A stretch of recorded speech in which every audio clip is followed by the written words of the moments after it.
Gentlemen, blokes and Sheilas, freedom fighters, and of course you wonderful freedom lovers out there. Sips, it's Friday. That's the stuff. That's what we need. Alrighty then. So, microphone, that helps. Thank you, voice behind the door.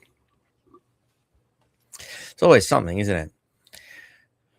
Makes this introduction long for his drinks. Rex, your comments not there yet, but I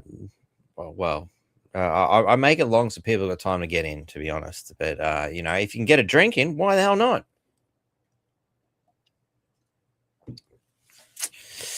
So anyway, where do we start? Well, we should probably start with Elbow memesies because, Elbow loves them so much that he's been complaining and sooking. So you know what that means? The entire internet is flooded with fucking images of him having shit hung on him. So, that's exactly what we're going to encourage. Why not? He loves it so much. And why not? We'll bring Darryl straight in so he can bask in the warmth and the care that Australians have for our wonderful Prime Minister. How are you, Darryl? Good, Batty. And how are you, mate? Yeah, not too bad, mate. I'm surviving as best we can in this shithole that's become Australia. It used to be a once beautiful and proud nation, but Elbow and his cohorts and the various slime balls before him have done their best to destroy it. Yep, they're really efficient at screwing things up, aren't they? Well, it's important to be good at something in your life. And let's face it, we're not much good at anything else. The bat signal, that's a fair point. Thank you for that, Jason. I better fix that. We need the bat signal because fucking hell, boy, do we need Batman in this country. we need some sort of man. That's it.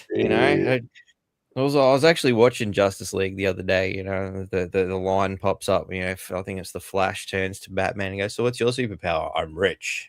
Wow. Seems to work for some people. I think it's a villainous power for most people with that kind of wealth. Absolutely. Yes. And there's plenty of those rich billionaires orchestrating everyone else's lives, aren't they? Plenty of those. Certainly is. So, my friend, I suppose we should probably kick off with some Elbow memesies because everybody loves them so much. And you don't have to look hard. You just got to go to Elbow's X profile and go through the comments. And the creativity of the Australian populace is just astounding, It is. We don't have to start with an actual piss take. We've actually just got today a newspaper from, I think, today. Is that today? It's January something. I can't quite read that date, but even Elbow's MP says his laws are an absolute shit show. That's right. So he's done well. Well, he's about to do worse if this next bill he's proposing comes through. But he'll be in step with the rest of the world and all the other oligarchs. Well, they're all giving it a good run, aren't they? Keir Starmer's into it, and fucking that bloody moron over in Canada. I got a nice video of him too. Was that just show anal elbow do whiny bitch in a bikini? Oh, sorry, Harps. I think it's the next one. There he is, mate. It's amazing what you can do with AI these days, and it's good to see people putting it to good use. Yes. Some gold work here by the Australian people, and of course AI. It's important that we take these wonderful tools and put them to good use. Yeah, it tells a lot of truth, doesn't it? Yeah, that's it. People are just, speaking from the heart. Radical Islamists just murdered Australians at Bondi Beach. Okay, let's fix things by jailing anybody who criticizes Islam. Yep, that's about right. Okay. So the lunatics are definitely in charge of the asylum. Oh yeah. Belinda's already got her side split in here. She can't handle it. We're only up to Alpoo memesy number 2. I've got 20 of these.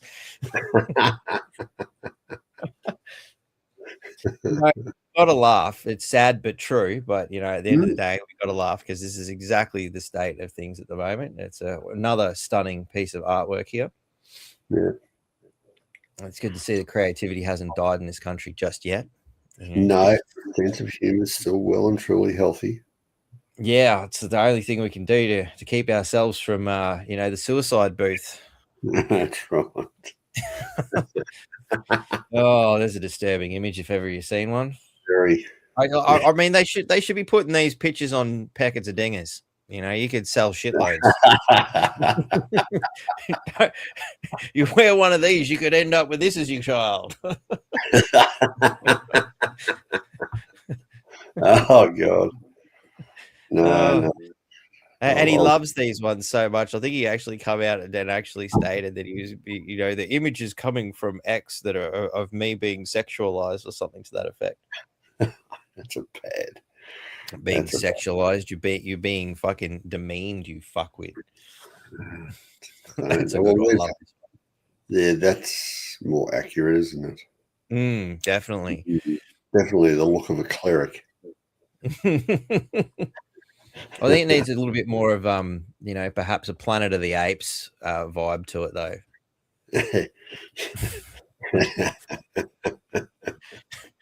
The bald ape. I haven't done dinner yet, he reckons. Wow, we're going to do elbow like a dinner instead. Yeah. Another piece of shocking history has come to light on X. It would seem that when Scott Morrison talks about quiet Australians, what he really wants is silent Australians. We won't be silent. Neither will Australians. Now, I look at that, and I don't know about you, mate, but I think this kind of represents the fact that he doesn't consider himself in with the Australians. He separated himself and his Labor cohorts because there's a we, unless he's gone fucking nuts, which is quite possible. But well, that's definitely the case here. Yeah. Yep, we know he's gone nuts. But, yeah, there it is. Always that way. Would say, you look into his university history of constantly protesting and causing trouble and getting in with the Palestinian mob and all that sort of stuff. It might be that he's always been insane and perhaps somehow got overlooked for clinical assessment. Well, then again, who's assessing him? Yes. Well, the Australian public at this point, and it's not a good assessment. And a lot of Butterfly. Was it Butterfly here? Pity we can't meme him out of Parliament. Don't worry, we're giving it a good run. We're giving it a go. We are going to give it a go, Butterfly art. Another very accurate image, I believe. Very. Yeah, definitely got the communist vibe happening there. Wow.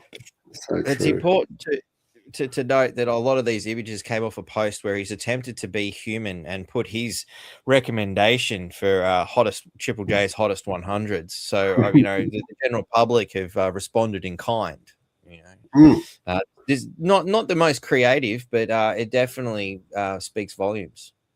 It does. It's got the Eye of Horus there, and it's got the whole lot. Yeah. Wow. Socialism, yeah. Of course, these isms are the biggest problem, aren't they? Oh, definitely. The isms. Yeah. Things, I guess, that start with IS could be a bit of a problem too. Definitely. Oh, we skipped one accidentally there. An anti-Albertism. Sensation, violently ill upon seeing Anthony Albanese's face. I must say, I tend to see it in laughter these days, but when we're not doing a show, it's definitely making me sick and filled with anger. In fact, I was talking to a lady at the shop the other day, about how horrible the state of affairs are, and it's really hard to find somebody who doesn't agree with you in this country. So, as I said to the woman behind the counter, I think it was Woolworths, I'm like, I don't understand who's voting for these people, because everybody I talk to is just like you and me. We all hate these people and we've all had a gutful. So who the fuck's voting for them? Yep. That's the $64,000 question. Please, someone put their hand up. Wonderful comment, Jason. Well done, mate.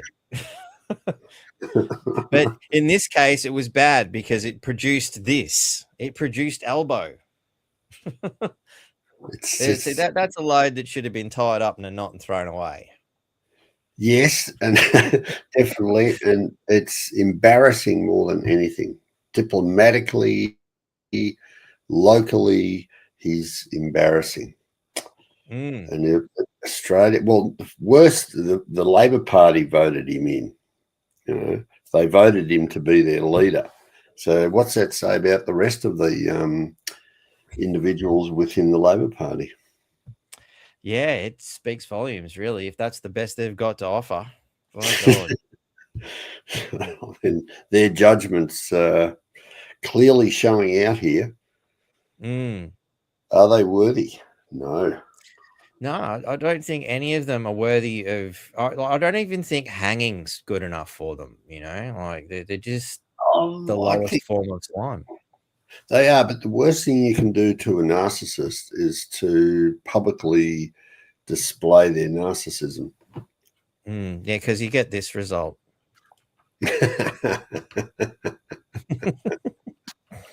Just love it when things just work. You know, I wasn't even trying; it just happened to be the next image.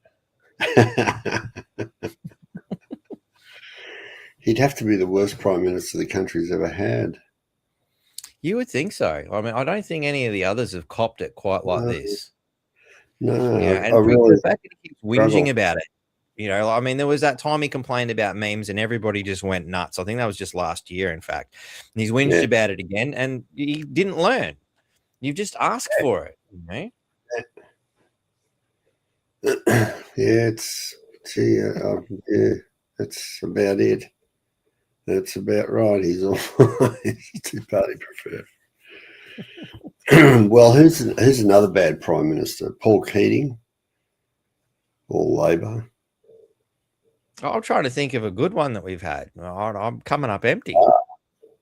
Okay, there will be plenty of people out there who think, and I've personally come across them, they love the John Howard.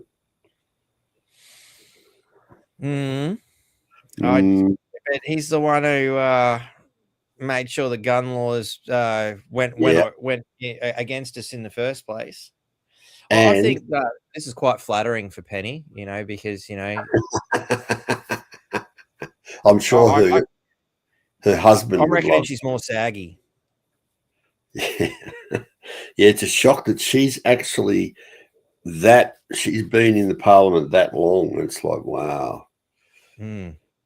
Why it is disturbing. Why do people keep voting her in? Really got me stuffed. I don't know. Well, I dare say she's got the Chinese vote, and they've certainly imported enough of them. Well, yeah, and I guess all we can do is pass the buck on to them as to voting in Labor. Well, it certainly seems to be the way that it's happened, specifically in those, you know, the China belt, as I like to call it, in Victoria. We'll end on a little bit more of a, you know, a jovial nature here. I'm a bit concerned about the new hate speech laws. If the coppers hear me and my mates having a friendly conversation at the pub, we'll probably get locked up for simply greeting each other. That's right.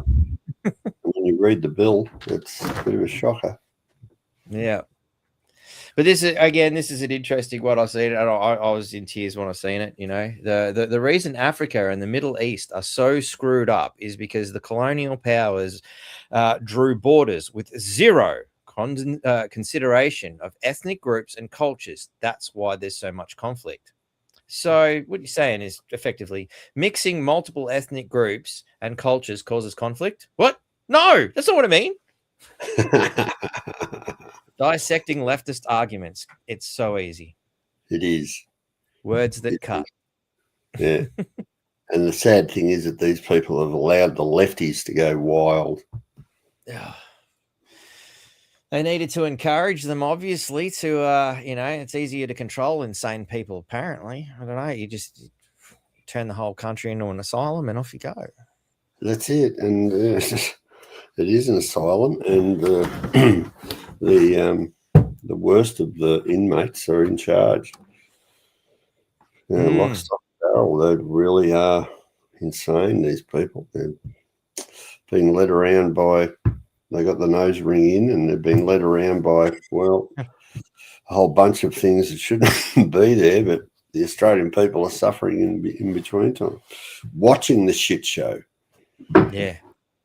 I mean, we can take solace in the fact that it's not just us, though. I mean, we can also see that, it's happened in England and it's happening in Canada, and it's, they had a good run at doing it in America, but thankfully they're starting to wake the fuck up there. And hopefully, we're always a little bit behind what's happening in America. So I like to think that eventually we'll catch up, and get our heads together. I go back before Trump and all the shit that happened there, I wouldn't have bloody thought that America was going to save us or set an example in any way, shape, or form. If anything, I thought it was the country of absolute doom and demonic worship. The way it was going, but it's done an about turn, and just in time, hopefully. Well, it's been that way really since 9/11. Yeah, that's when the lefties pretty much took over the circus, and all those clowns rolled in and played their roles and set us all up as terrorists around the world. Yeah. As a result of, well, it's pretty clear it was a false flag. How they did it, wow, there's another whole question there. We still can't figure out how they did it that efficiently. We have idea, but still the facts are still pouring out 25, 26 years later, or 25 and a bit. It's weird, isn't it? Yeah. But it's interesting that, pretty much as soon as it happened, a lot of people were able to see there's something wrong here. This doesn't add up. Yeah. Something's not right. Yeah. And it's been just growing. It's like a festering sore of truth that's been growing and growing, and more people come in and ask questions and go, yeah, that is a bit hard. So how do you do that? How do you drive an aluminium can in through reinforced steel? How does the 20-story building just collapse in its own footprint? Yeah. Gee, how does especially when it's back from the top? Maybe if something had rammed into the bottom, okay, it might make a little bit more sense, but the top? And how does it fall down at free fall speed? And also that supposed 757 that went into the Pentagon, and there's not a sight nor sound of any sort of evidence of a plane anywhere. It just went in, had hard. Oh yeah, right. It just disintegrated. Marvin the Martian misplaced that Acme disintegration gun, and look, it actually didn't disintegrate itself for a change. It disintegrated a whole plane. Yeah, and all those photos of before the wall of the Pentagon collapsed, that was a bit awkward because here's this hole and it's probably about not even 10 foot wide. And sort of, okay, geez, a 757 shrunk down to 10 foot wide missile and went in through 10 layers of reinforced concrete. No worries. Well, believe that one. No worries, guys. They really think we're so stupid out here. And it is. It's they're in there and we're out here, the rest of us. We're the reality checkers. They're the liars, and they're just trying to spin this BS. Ever since 9/11, it hasn't changed, has it? They've kept the pedal to the metal, and they just keep lying as if it's normal. Yeah. And think that we're all stupid enough to fall for it. Right? Okay. Well, we did have a glitch in the matrix because that was COVID. Yeah. The sheep sort of were way too complacent through that period, but we're licking our wounds. We're sort of trying to find our way out of that. We're still trying to find our way out of it. We're still trying to get people to turn from a sheep into a lion. Come on, people. Stand up. That's the trick. It's at least the positive sign is people are starting to see, at least. That's a big thing, you know. I mean, you go back to that, 20 years ago and whatnot, it was really hard to try and convince people. And it's amazing how many people have come across who would evidently argue with you that, no, the official story is true. How could you believe otherwise? Like they need to defend that fictional reality. It's baffling. It really is. It's been entrenched for decades. The 20th century has been building up to the narrative that they're now pushing hard and fast. And, it was all as subtle as just the advertising world and how they advertised, bacon and eggs as a breakfast staple. And they figured out the human psyche and how to convince people that essentially black is white. And we've believed it. We're just going, right, yeah, that's right. Yeah, black is actually white, isn't it? Yeah. And they'll argue rainbow sheep. They will stand and argue it. And they created the lefties, essentially, who live permanently in that river in Africa. It's just they know nowhere else. The madness, and it's just getting madder and madder and madder. But at least we're on the sideline, Batty, having a drink and watching them, mate. That's it. And I mean, and to give a little bit of historical context, here's actually something I found today that sort of shows, I mean, not exactly how far it's gone back, but, it gives you a bit of a timeline. The following directive was issued from party headquarters to all communists in the United States. It read, "When certain obstructionists become too irritating, label them after suitable buildups as fascist or Nazi or anti-Semitic, and use the prestige of anti-fascist and tolerance organizations to discredit them. In the public mind, constantly associate those who oppose us with those names which already have a bad smell. The association will, after enough repetition, become fact in the public mind." There it is.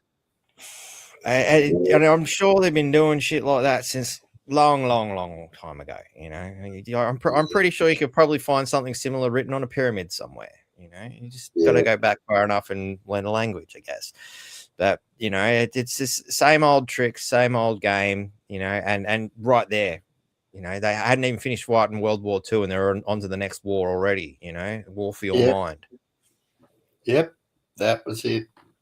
I mean, even the time through the Great Depression, convincing people that there's an economic collapse and their jobs are gone and all this, when it was just the scam that they'd set up in 1913 through the Federal Reserve, and the bankruptcy or the insolvency of the US government, just orchestrated all by the bankers to bring about control. And US Inc.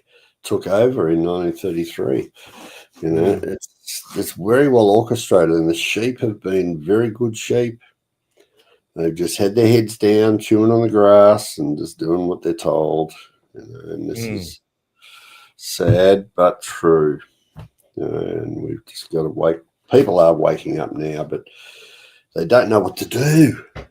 They're looking desperately what to do. What do I do now that I've woken up? Like, shit, how do I stop this? I'm overwhelmed with all this BS everywhere. And I'm just like, wow, my neighbour's sucked in. And it's like, well, what's going on? And it's sort of very few and far between that work their way around and go ask enough questions and prod and look and lift up a curtain here or there and go, wow, okay, there are other people who are awake. Now we've got to start doing something. Now we've got to start exposing.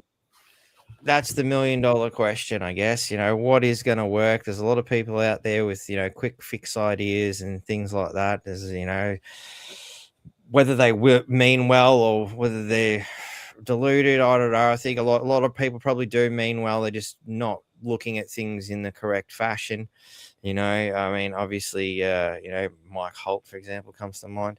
You know, but on a, you know, probably a more plausible note, you know, I know Jackie's quite big on the Commonwealth custodians scenario. I just thought before we move into, you know, what we were going to talk about, just quickly pick your brain on your thoughts on the effectiveness of that strategy.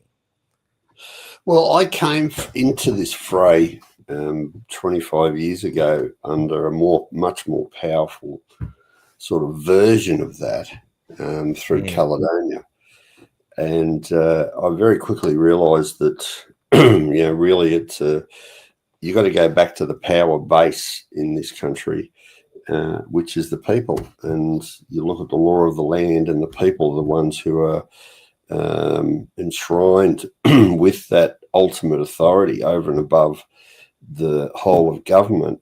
And our constitution is that check and balance that we can fall back on to make them accountable. But and I thought, well, you know, and just wandering around asking people that I knew whether they'd ever read the document, and they're just looking at me like, what, the US Constitution? Like, no, the one here in Australia. They just had no idea, and it was like, okay, there it is. And so then I was looking up at this Mount Everest of an effort to try and then wake up the sheep around in this paddock called Australia to say, hey, guess what? We've actually got the most powerful law in the world here, and it's been deliberately kept back from you. And it's time you wake up and try, and we'll figure out how we can, you know, bring this system to be more accountable. And, you know, Commonwealth custodians, I think, are just, they're trying to work this out through trying to recreate what's already been created and then get people to join in with that. I think we've essentially we're at this stage in our evolution where we move to the next step, which is, let's look at what the Constitution actually granted, which was, it was a scientific experiment by the English to deliberately install the people as the highest authority. And they went around and promoted it and set up the referendum stuff and eventually got it through. And then they twigged and went, well, the viper's nest took over, and they then tried to keep that away from us. And that's, you look at the referendum history, and you'll see that, you know, vastly more than 90% of the questions that have been put to the people since 1907 have been an attempt to break away and break down the Constitution. And luckily we've said no, no, no, no, no, no, no. And sometimes they've put the same question to us 3 times over, say, a 15-year period, and we just keep saying no. And it's like, hang on, there's something else going on here in Australia.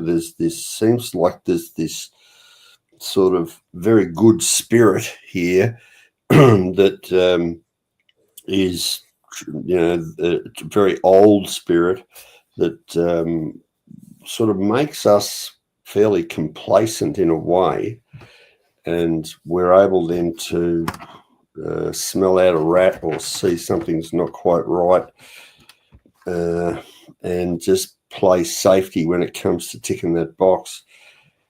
And it's been working fairly well, but I was hoping that we would have woken up to the power within that. And it's not really well worded in the Constitution to bring about that power. We really need to, and my wish has been to, come on, Australia, really you have to connect with your local parliamentarians and really express to them, and as many of you get together as possible and say, listen, I really see that we've got a weakness here in the Constitution. Say, for instance, the lobbying power, right? So that's been our biggest problem in this country, especially of late. And what we're now seeing through these new laws they want to push through, it's this lobbying power that's quite insidious, and it's crept in over the years and maintained control over all of our parliaments. So where is that lobbying come from? Well, it's foreign corporations, it's foreign governments. You know, it's foreign, full stop. It's not we the people. We the people, we shouldn't have to lobby with the almighty dollar. We have a direct link to our parliamentarians, and of course, they've already been bought and sold. And there's a bit of a mantra: when does a donation become a bribe? Yes. You know, and this well, is to me, that's what the definition. In my mind, it may not be written specifically the dictionary definition of lobbying, but I can't help but see when I hear lobbying, it's you're buying a politician. That's That's right. And now, and you know, like there's podcasts like Punter's Politics, and what he's really been showing is how these foreign energy corporations, mainly from the US and elsewhere, who have come over and lobbied our politicians, it's both state and federal, and basically given away our gas resources, and signed us up to deals where we now, instead of producing our own fuels, we buy them. And it's this is where this whole Lima agreement and everything came about. So it's been very slow, but the behind all of this is lobbying. Now, recently there was a guy from South Africa, Matthew Gunter, and he was deported. He'd been here 3 years. He was an engineer, him and his family, and he working for one of the big mining companies. And he bothered to go to a protest in Melbourne, and there was a sign set up on someone's fence, wherever the protest was, and it said on the sign, abolish Jewish lobbying. And the Minister for Housing, who's also the Minister for Migration, he used the Migration Act because this guy and his family were here on a visa. He pulled his visa because he was not of fit character. Wow. And had them deported back to South Africa. He didn't bring the sign. Yeah, he just happened to be there next to it. He was there next to it, and he was photographed next to it. So you got to say, okay, well, what was that sign saying that really hurt, and who did it hurt? Well, Jewish lobby. How much money has been poured into politicians' bank accounts and political party bank accounts to bring about the anti-Semitism narrative? We need a law that basically it comes out of Section 44 of the Constitution, where we need complete transparency. The moment you're voted into Parliament, your bank accounts, all your property assets are on the public register for everyone to see. So you should be able to access that through FOI without a hesitation. And then we get to see where so they should only be getting paid via their wage as a parliamentarian. Yeah, and that's always too much. But so we get to see everything. It's completely transparent. They've turned the whole system on the people and against the people. We need to see every cent you spend. No. What's good for the goose is good for the gander.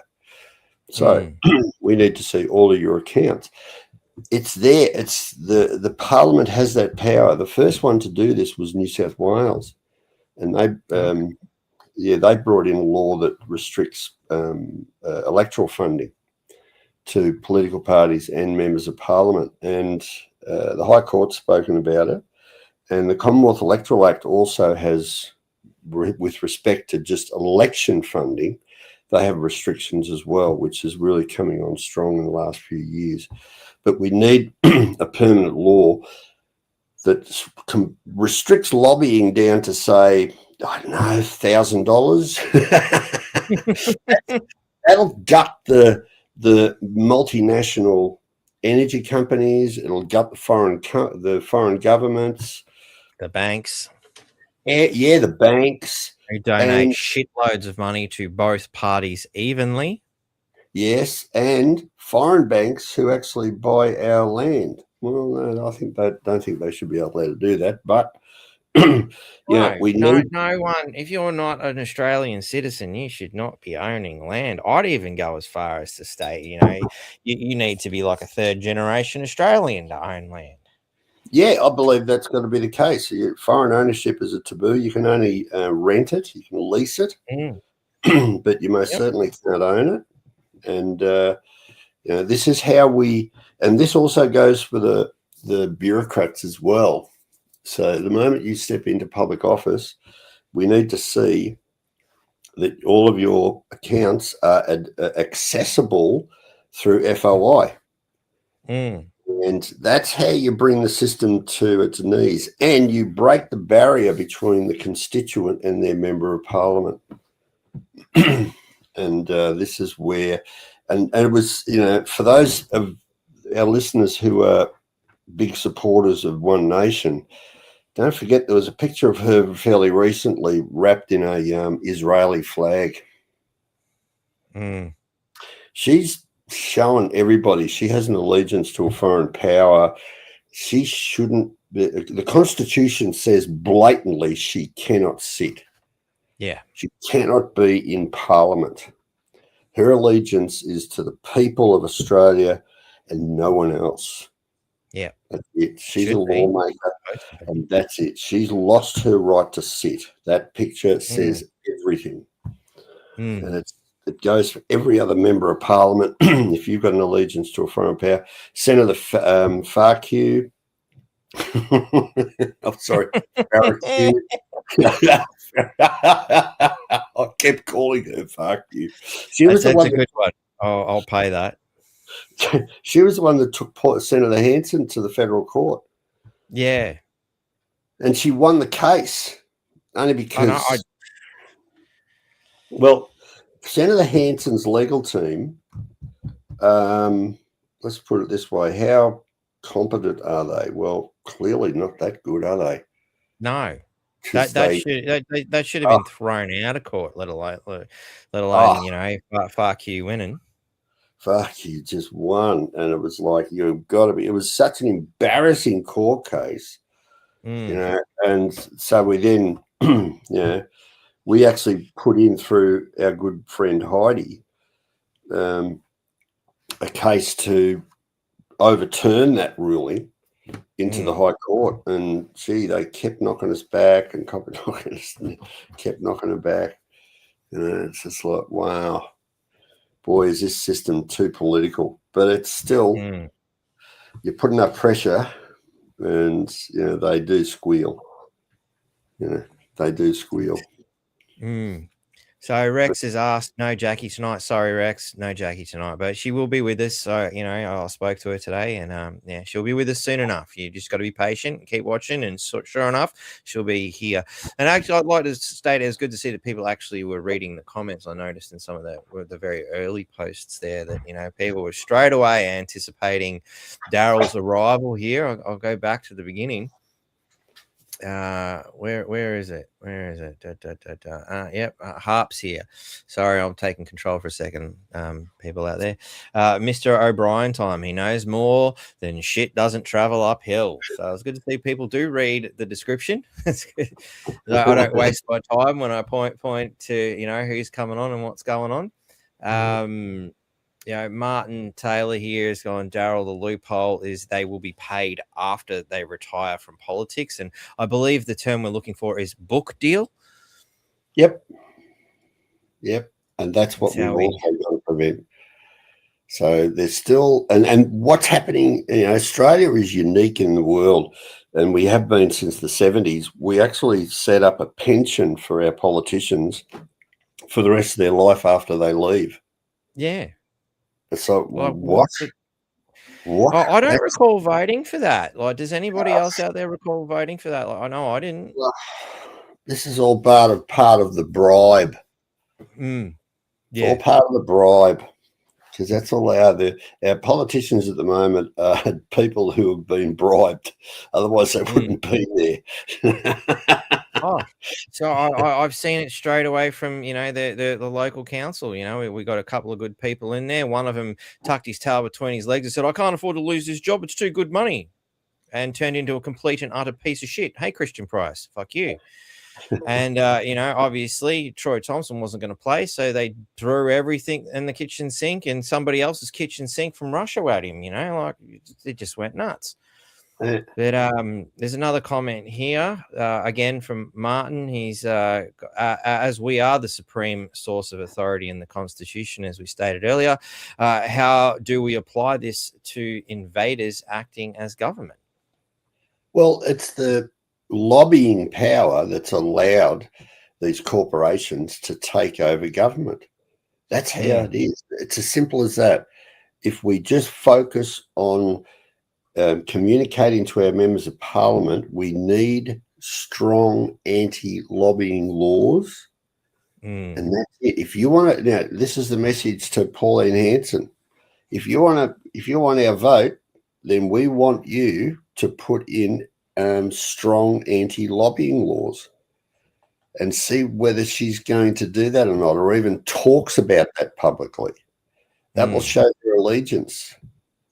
Well, as I understand it, the minor parties and independents and things like that have already had that kind of restriction placed upon them. All we have to do is now basically apply the same kind of restriction to the major parties. Yeah, well, this is a crazy thing. When Albanese got into power, one of the first things he did, he said to all the smaller parties, "I'm now going to gut your office of legal advisors.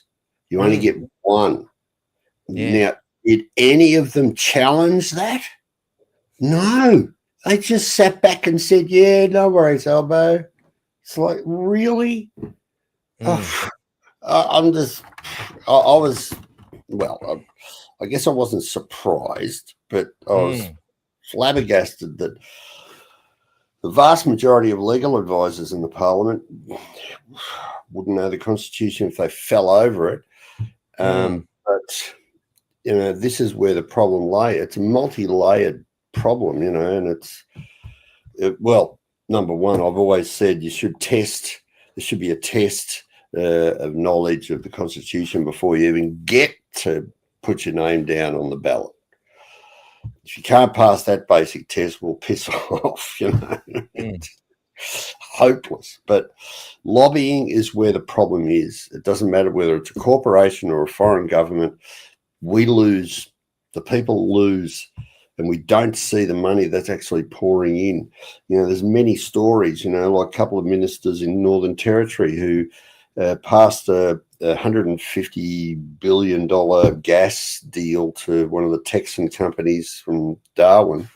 And pretty much the day after that contract was signed, they left Parliament and they got jobs as in the administration of that very company. It's like, really? What are we doing, Australia? Don't let this happen. Don't.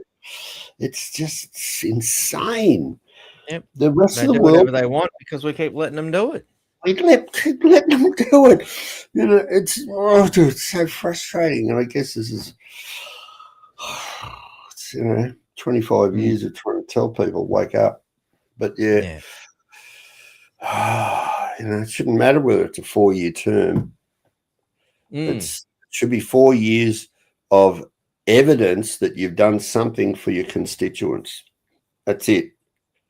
If you can't do something for your constituents, then you're not there. Get out of Parliament.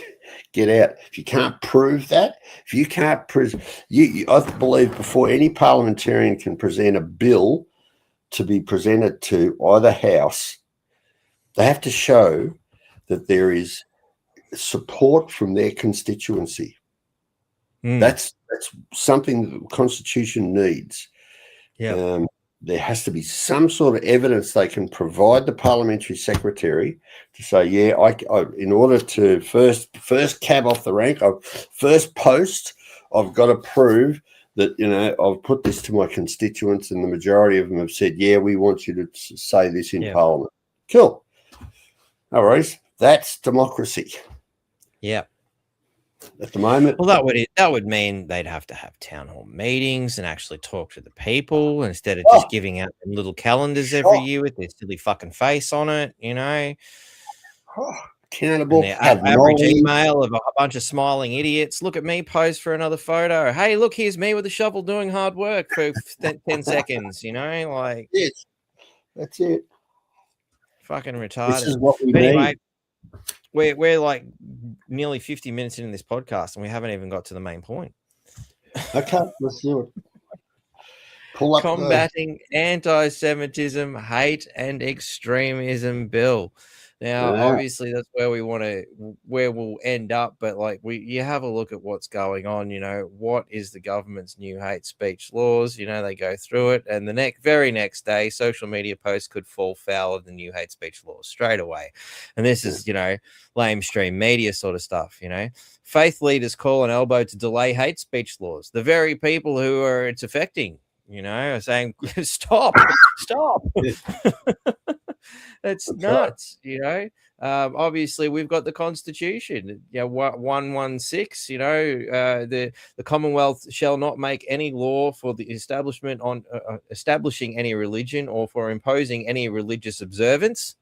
It's important piece there, I believe, or for prohibiting the free exercise of any religion. I think that's pretty important too, given what's being done in this thing.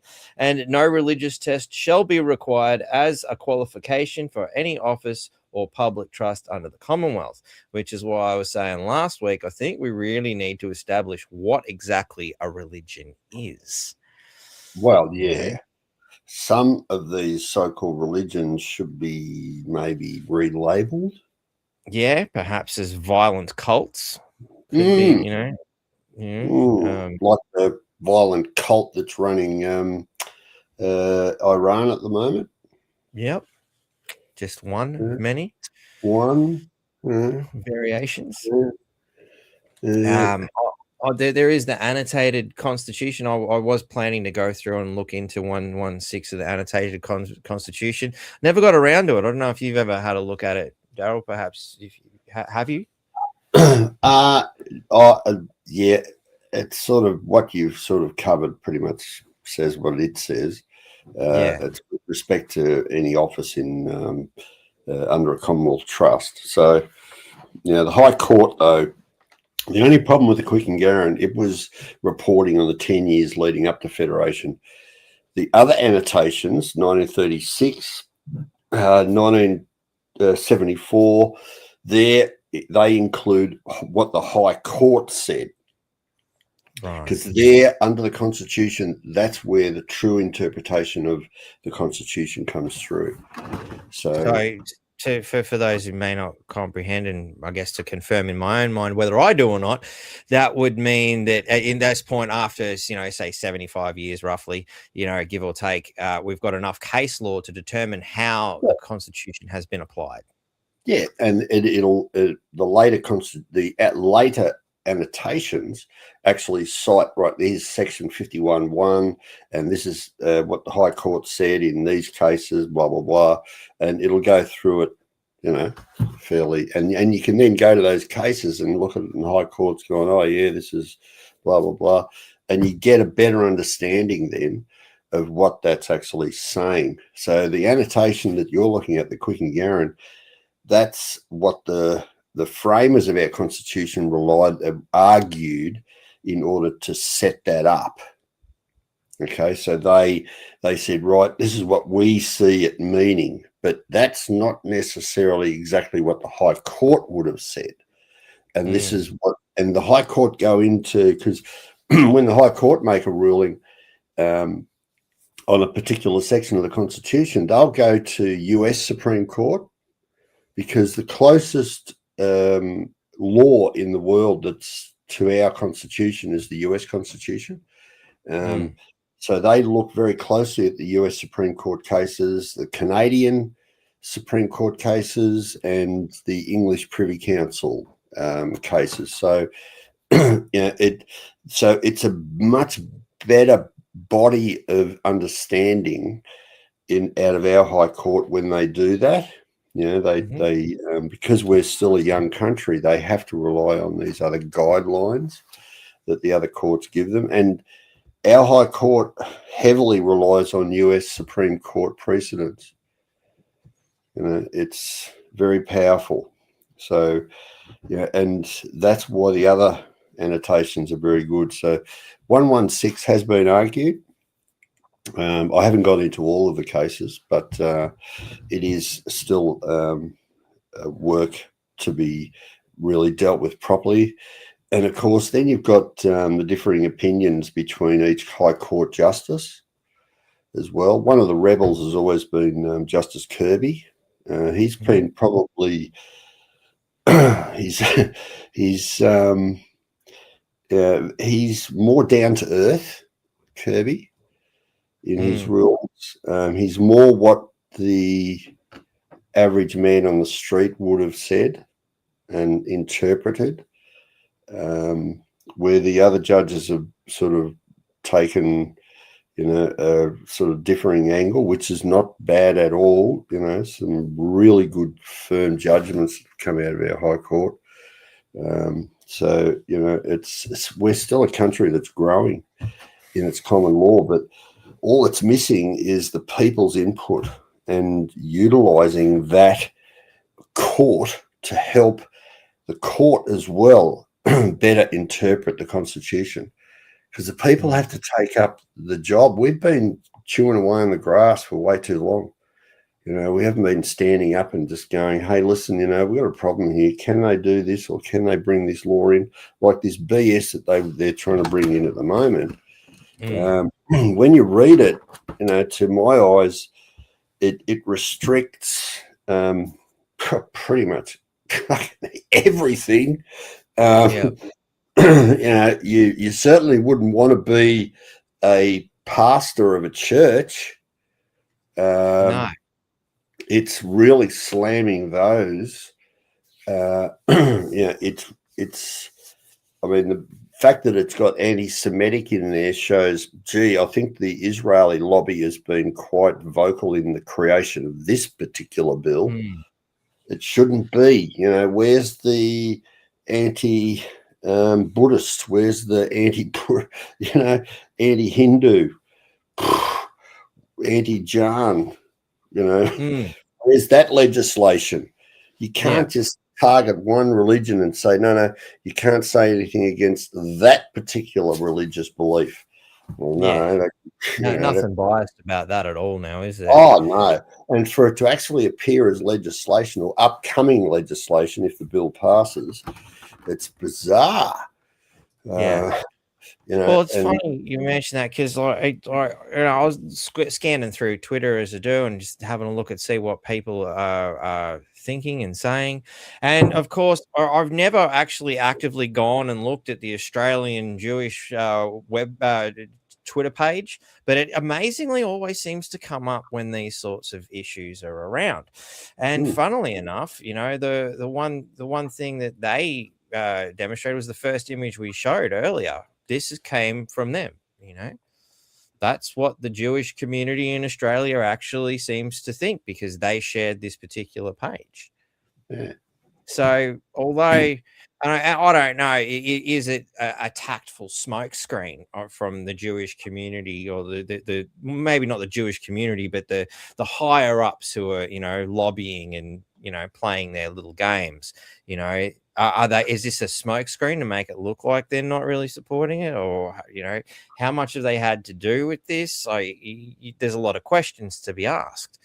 But at this particular juncture in time, the public face seems to be they're not happy with what Elbow's doing, and they're basically saying, mate, try again. And on that note, actually, another thing that I noticed, and a good question for yourself, having been in Parliament and seen things drawn up and whatnot, This particular piece of legislation that, oh, sorry, I've got to fix that. That we're looking at here, the exposure draft, that is a typical piece of Labor legislation where we're going to amend every fucking law under the sun and make it another tangled web of mess to try and sift through exactly what the law says. Ignorance may be an excuse for the law, but we'll make it as hard as possible for you to not be ignorant of it. That's for sure. How likely is it that the Labor government could draw up on 130 odd page document? I think it's 136 pages. I think it is 104. Yeah, 136 page document. How likely is it they were able to draw that up in such a short amount of time? Oh, this has been building up for quite some time. In fact, when Mark Dreyfus was the Attorney General, that was last year, he started putting in laws into the Commonwealth Criminal Code Act relating to Nazi symbols. Okay, so the backbone of this has been there for quite some time. So, but I'm with you. There's no way they've punched this out in such a short time. It's just they've just releasing it now, which then puts a big question mark over the circumstances that brought this into being, and that's got to be brought out in some sort of FOI. We've got to see when this document was actually being drafted, and to what extent. And that would be the Attorney General that could answer that question.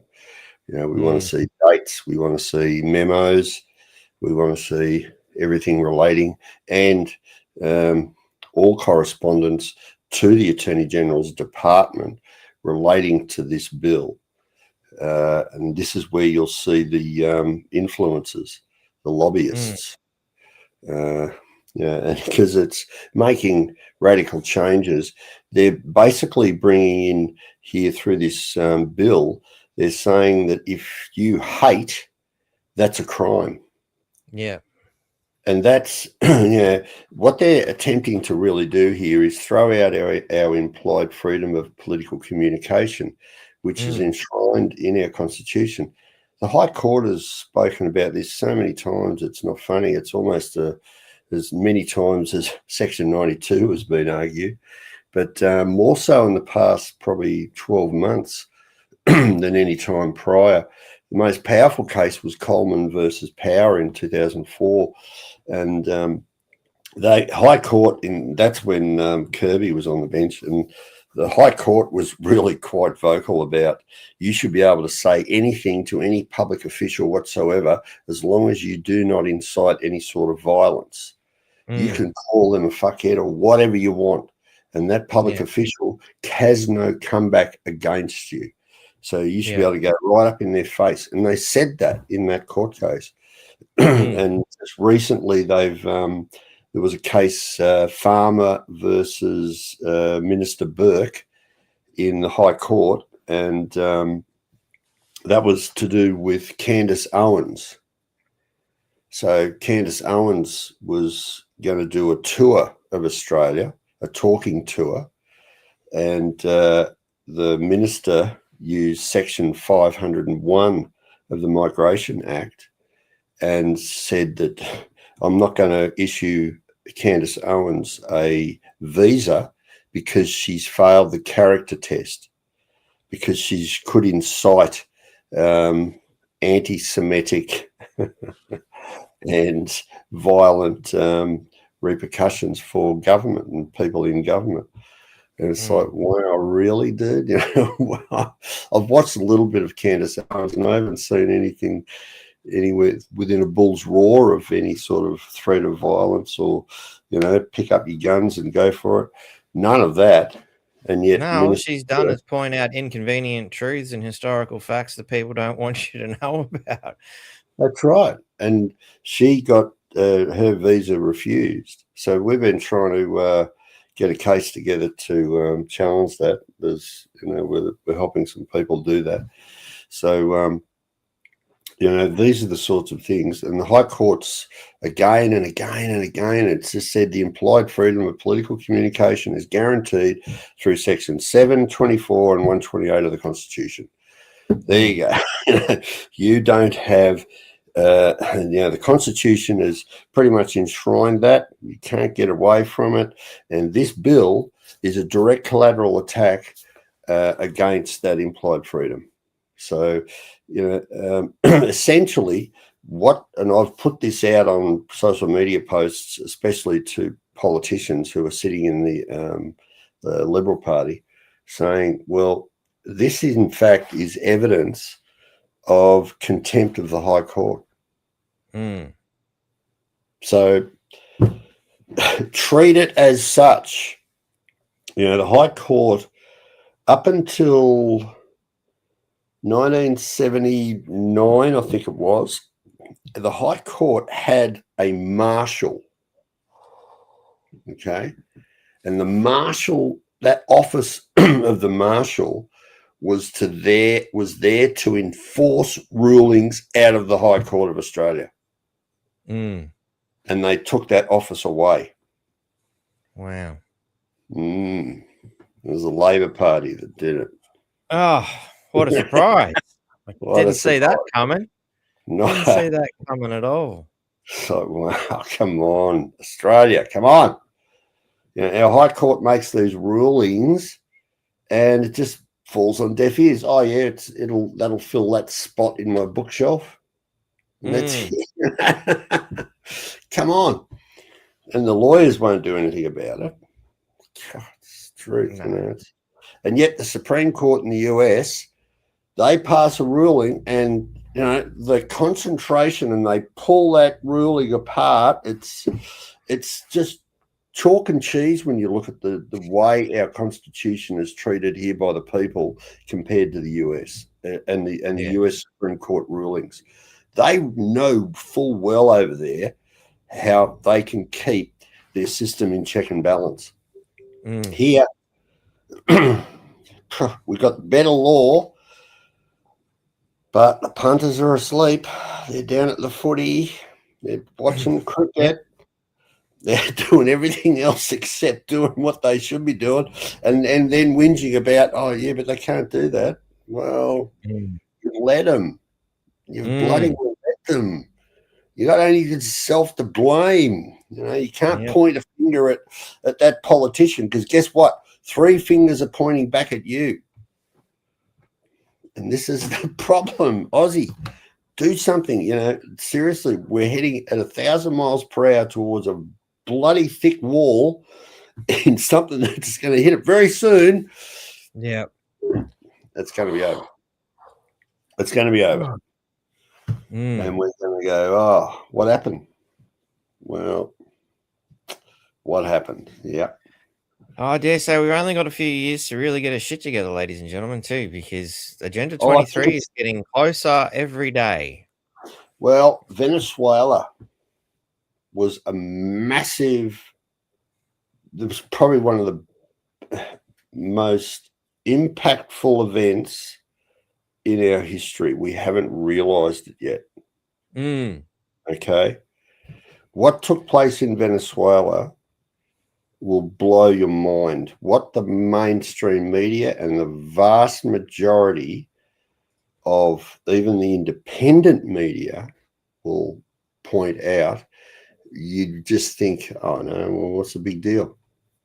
It's just Trump's come in, he's come in and taken over a sovereign country and taken away the dictator, and so like, oh yeah. So the mainstream, the punters, all just look at it and go, oh yeah, okay, wow, Trump's exercising the power of the US military, and it's going to be, that's pretty efficient. You actually beware for the rest of the despots around the world because Trump's here. Well, unfortunately, Venezuela, you got to look back 10 years with Venezuela. So what happened in 2016? There was a there was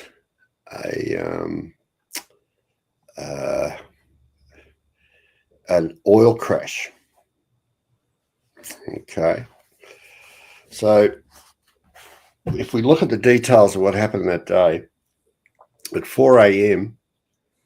On the 3rd of January, US Navy dismantled Venezuela's entire air defense system in 20 minutes. Now, that air defense system was set up by the Russians. It was called the S-300 system. It was known as the Russian Shield, and it was a mobile beast capable of shooting down cruise missiles from 150 miles away. So it was very similar to the Iron Dome in Israel. And the sort of hardware that was supposed to sink American ships before they could even get close. But what actually went down? Well, the Navy jammed Venezuela's radars with so much electronic noise that the operators couldn't see anything. So it was like a white noise on all their screens, forcing them to crank up their power just to pierce through the static that they had created. So the moment they did that, those radars lit up like a beacon. And the US, through their anti-radiation missiles, locked onto the signal and followed it all the way home. And meanwhile, they'd sent off these Tomahawk missiles, which came in really low, using Venezuela's own mountains to hide from detection. And of course, it was too late. 20 minutes, and the system was supposed to be unstoppable, did not fire a single shot in defense. And the helicopters were timed to come in exactly just after the missiles had hit, and then they had these millimeter wave devices pointed at the personnel, unless you've got the helicopters had on board. So we saw the first of those millimeter wave devices at a lot of protests around the world. I think they used them in France, and they've used them to a degree, or mostly a lot in Mexico, to a degree in other European countries. But in Venezuela, they really pulled out the latest versions, and it caused a lot of the troops to just start bleeding. Wow. So they couldn't do a thing. Their bodies were just being microwaved. And not a single shot was fired, and it allowed the Yanks to go in, grab what they wanted, go out and destroy the system in the meantime. And you've got to look at this and go, hang on, was this just purely military? Okay, so what happened in Venezuela 10 years ago? Well, in 2016, the oil prices crashed, and Venezuela's economy collapsed overnight. And then Washington piled on all these sanctions, which cut off Caracas off from US financial markets, blocking the state oil companies from getting paid, which froze billions in assets and choking off any sort of critical imports. So by 2018, the annual inflation in Venezuela was over 1 million %. Okay, let that sink in. 1 million %. So that meant that the monthly minimum wage dropped to about $30 a month. It didn't matter whether you're an engineer, a teacher, or a nurse, or a doctor. It didn't matter whether you had advanced degrees.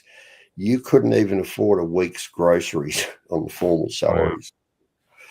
So what happens when you create mass desperation in a country full of educated people? who can't afford to eat. Well, someone just happened to show up to harvest that. Yep. And this is where the ghost work platforms come in, and what's known as scale AI. So it was Appen, Remo Tasks, Toloka, cheerful interfaces promising to help people earn in your spare time, sitting on top of contracts with open AI. So you got Microsoft, Meta, Google. So the AI system was being built by the richest companies on the planet, and it needed hundreds of millions of tiny human decisions to function. So someone has to provide that. And someone has to label these images so that the algorithm can learn what a stop sign looks like, to be able to tag a video. So AI can recognize faces and weapons. So, this brings you to the capture things we all get confronted by. This is where all this was created. So test the machine learning models, understand what counts as hate, and understand what counts as terrorism. So by mid-2018, around 200,000 Venezuelans had signed up for work at rates of between 50 cents and $2 an hour. So that's compared to getting $1 a day. Yeah. So in a collapsed economy, of course, that was 10 times the minimum wage. Yeah. So, this is where, this is what Venezuela was doing. And I believe they had a lot to do with the Dominion voting machines and various other things as well, which is why I believe Trump was keen on getting in there as well. There's a lot of evidence there that will no doubt turn bad for the Democratic Party. Absolutely. But there was an individual behind all of this, and his name is Larry Ellison. Now, he owns this company called the Oracle. Sorry, it's called Oracle. Yeah. So it's a database, and he owns lock, stock, and barrel Donald Trump and Elon Musk.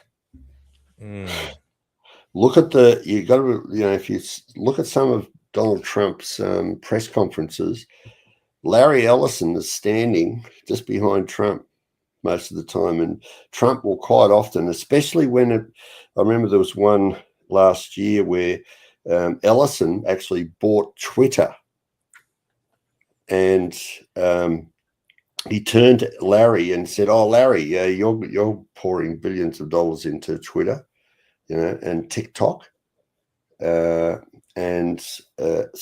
who was actually behind Elon but Larry Ellison and Oracle? And he started Oracle up in the sort of late 1970s. And that was when he, by chance, took on this invention of code that IBM had created. And that is called System R. So IBM had essentially invented and coded the beginnings, the foundation for AI. And they just put it out because the internet actually first cranked over in 1969. And it was military. That was what it was developed for. And IBM, in about the early 1970s, created this System R, put it out on their sort of database for anyone to grab. And Ellison was there. He grabbed it, and that he then developed it and took it to what we now know as AI. Wow. And then you've got to look at what's happened in the past, especially couple of years. There have been, and this is where Gaza comes into the play, because Gaza is part of this network. A couple of years ago, they built this massive underground, 9 floors deep data base, for want of a better word, right, in Jerusalem. And that allowed Israel to control the Gaza Strip. They actually set it up, and this has been going on for the last sort of 10 years. They've set up Gaza in a grid formation to be these bots. Essentially, they've turned the people of Gaza into front of their computers to be part of this, build this AI network. And they built one in China. They cost like the one in Jerusalem cost about $360 million. They've built one in China, and they're building one. And Trump actually announced this just couple of weeks before Christmas. He announced they're building one identical to one in Jerusalem in Washington, and it's costing $360 million. You sort of go, wow, it's just this repeating. So what we saw in Venezuela was actually AI. Now, there were reports from soldiers on the ground in Venezuela, and they said when they witnessed these guys getting out of these Black Hawk helicopters, they were like robots. He said they had these packs on their back. They all sort of ran in unison, and they just went in to do what they had to do, brought them back. It was just incredible to witness. And then these things have just flown out like it was just machine-like, so surgical. And this is what Trump's been threatening right back to, remember when he was visiting Kim Jong-un in North Korea? He was like, listen, we can obliterate you, Kim Jong-un, so don't push our buttons too much. Don't keep poking the bear. Yeah. And this is the key. This is what he's actually been threatening. This surgical sort of using microwave energy, the millimeter wave in microwave energy, using the AI system. And all of this is targeted all around the military. So the military is being geared right up to this, to implement this sort of program.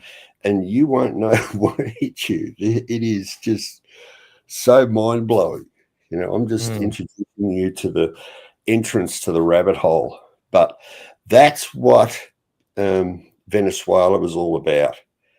And this isn't, Russia's no different. What's the common denominator around the world? And this is something I've been rabbiting on about for years in our seminars, and it's Unidroit. Unidroit is a treaty that Russia and China signed up to it in about 1962, which is, funnily enough, about the same time that the US signed up to it. England signed up in 1948. So you see all these nations, and Australia signed up in 1973. You see all these nations falling in to this one network based in Rome, and they distribute all the laws to all of these different states and programs. So I first came across digital by going to the Unidroit website. Now, all governments around the world the word didn't exist other than, there's my digits on my hand. But the first proposal of digital systems came out of Unidroit. The first words relating to climate change came out of Unidroit.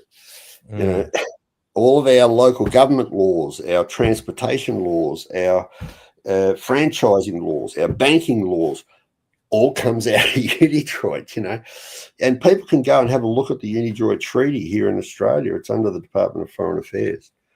It's readily available. It's not a big document. It's not rocket. It's all there. It's not hiding. Everything's out in the public realm. There's just no arrows pointing to it saying, hey, look at me. I'm the devil over here. Just, it's like, wow. And people just, nah, she's right, mate. It's a good thing that Hawthorn won on the weekend, Yeah. Seriously. Yeah, I know. I mean, I'm so glad those footy teams do these things, because I mean, if they didn't kick that ball, fuck, I wouldn't have food on my table.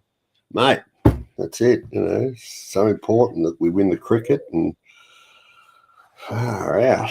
It totally affects the outcome of my existence. Yeah, oh right. This is what the Aussies are all about, eh? Oh. Dude, and it's mind-blowing when you go right down this rabbit hole. There's so much more. There's more detail around Gaza and China and their involvement. But this is what they're preparing us for now. So this year. So in short, though, why did Trump go and invade if they're a part of the machine? Yeah, now they've got their AI system in place. So it's time to now it's about taking out these despots who have been, the dinosaurs who like this, whatever, I can't even remember his name now, the guy in Venezuela, and the parasites in, even Mexico and all of the South American countries. They're going to just take them all over and bring the world under this whole digital AI system. They're setting up the skeleton for this around the world. And I guess, one could look at the movies Hollywood put out, Terminator with the Skynet. Yeah. Well, what this system is actually called, it's called fatherboard. So you have a motherboard and a computer. You got a motherboard for your computer. This is fatherboard. And this is the old father. Your father, yeah.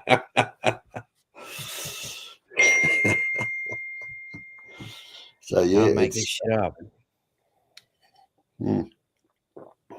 Mate, and this is who's also behind our politicians. It's all about setting this whole network up. This is what's behind this so-called anti-Semitism bill. It's all about controlling people. And if you step out of line, you think, oh, they're not going to know. Yeah, they'll know.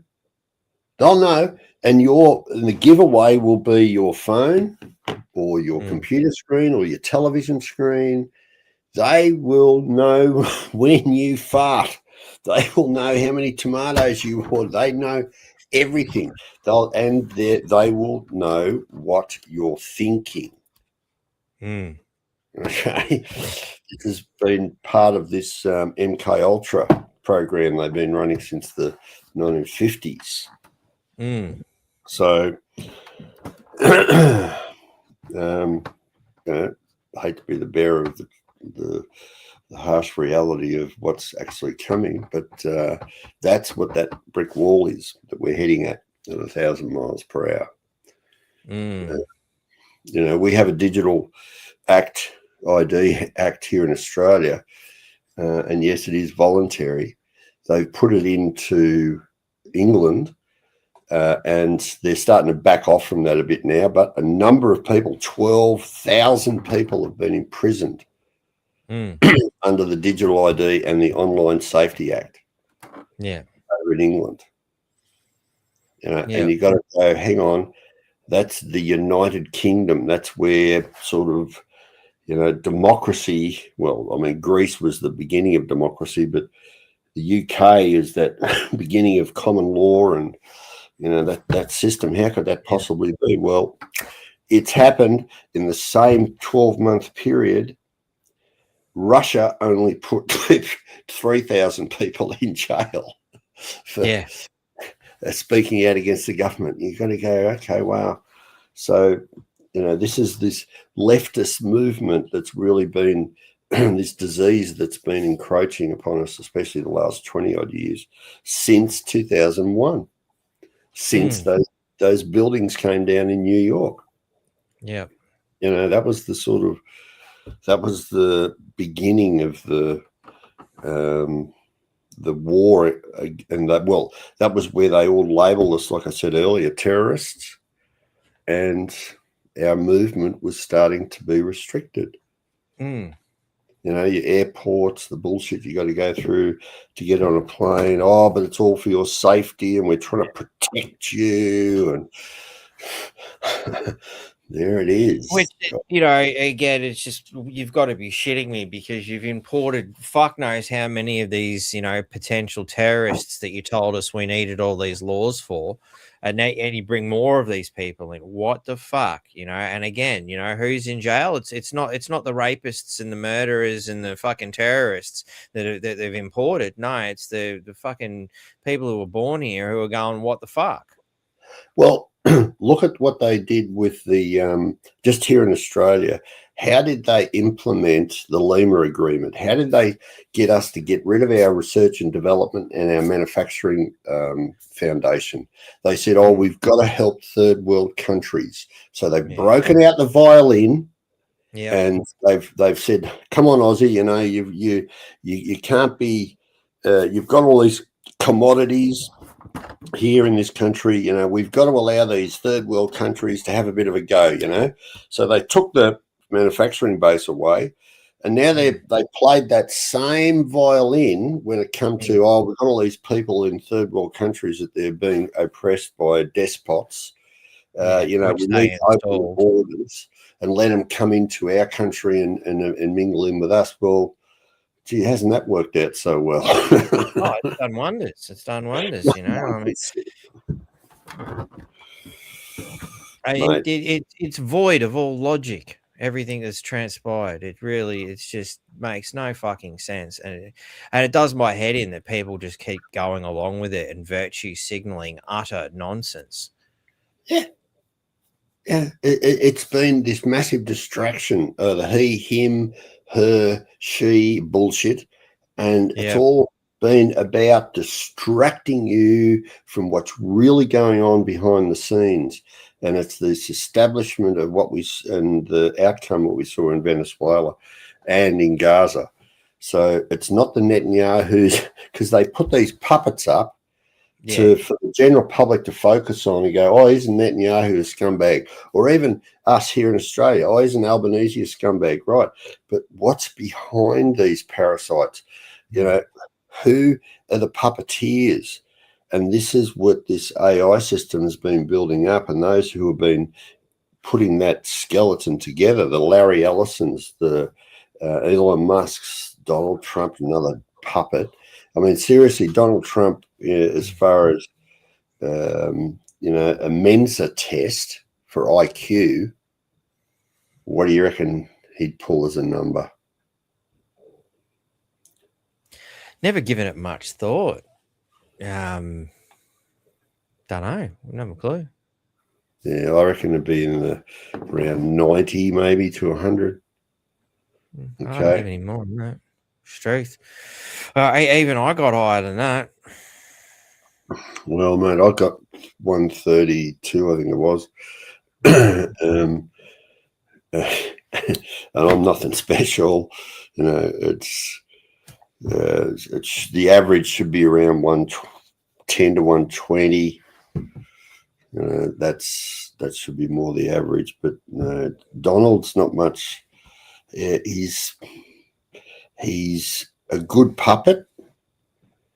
He was a real estate developer, and he's shown he's very good at taking orders, and that's not what you would expect a president to do. And they needed someone. I guess when you understand the system, it is. But yeah,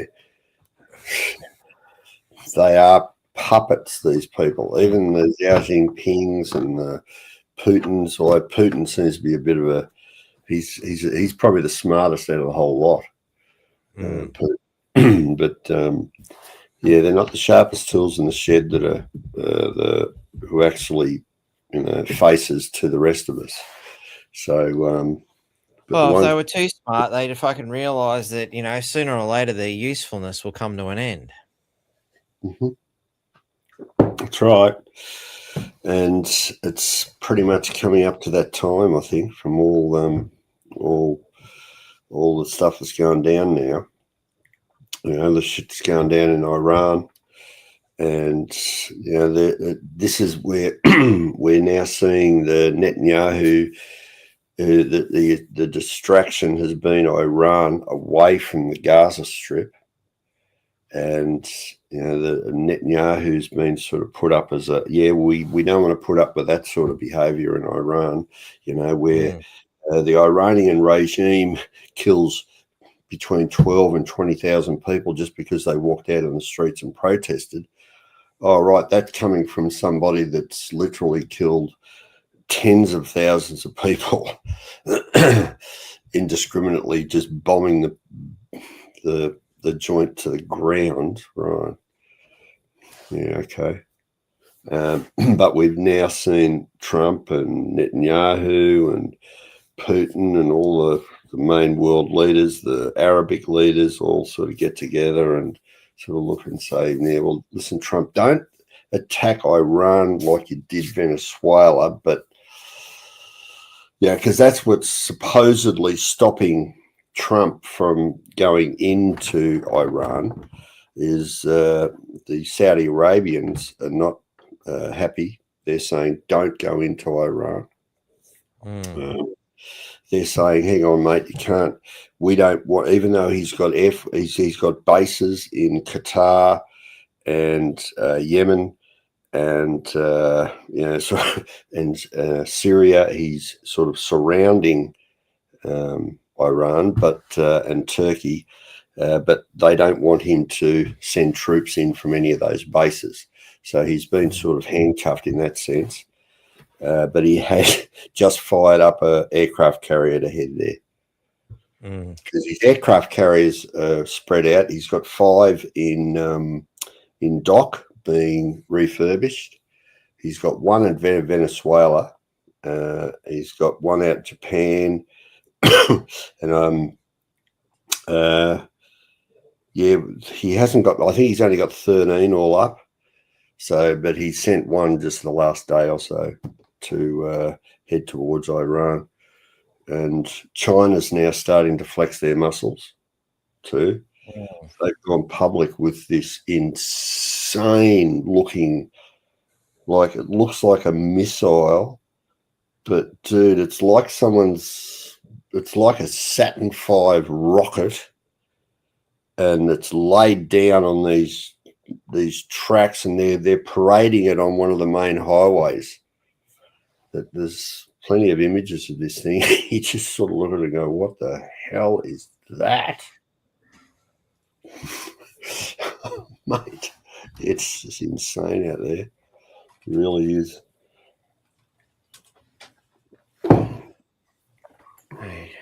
So China's new missile, is that what we're looking at? Yeah, have a look at the China's new missile. It's just been paraded through China.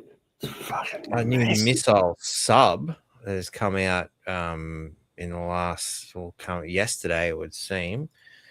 So this is the first one that comes up. China's new missile sub could hit the US without leaving home waters.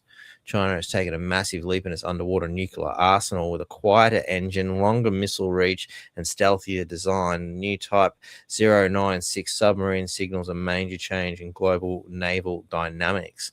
And it does look pretty sleek. It actually looks like a 3D model. Yeah, no, that's not it. This thing is absolutely insane.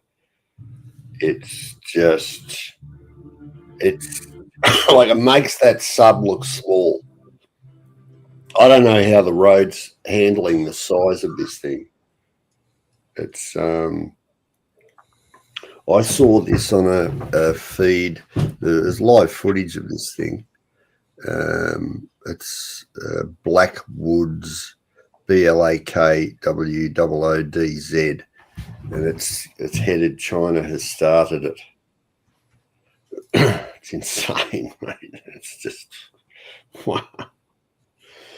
It is monstrous. It's only just been pulled out the last couple of days. Let's bring this back to Search Alien last week. Beijing fills missile silos. Claims continue. No, is this kind of more like what we're looking at? No, that times 1,000. It's a missile times 1,000. Jay, what was the missile called again? Well, I'll send you the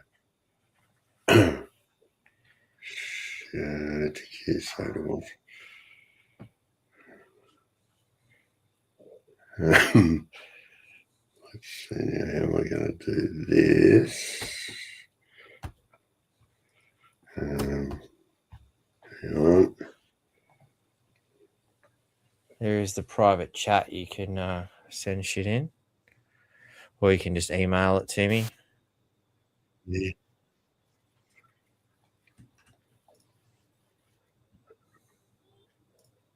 All right.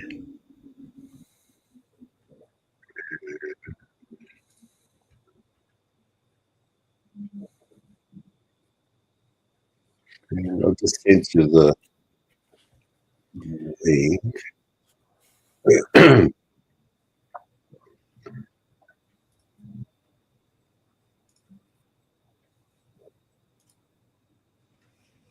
Via email? Yep. So have you got the link? Yep, come up now. Just the images at the very front of it. Look at the size of that thing. Link address.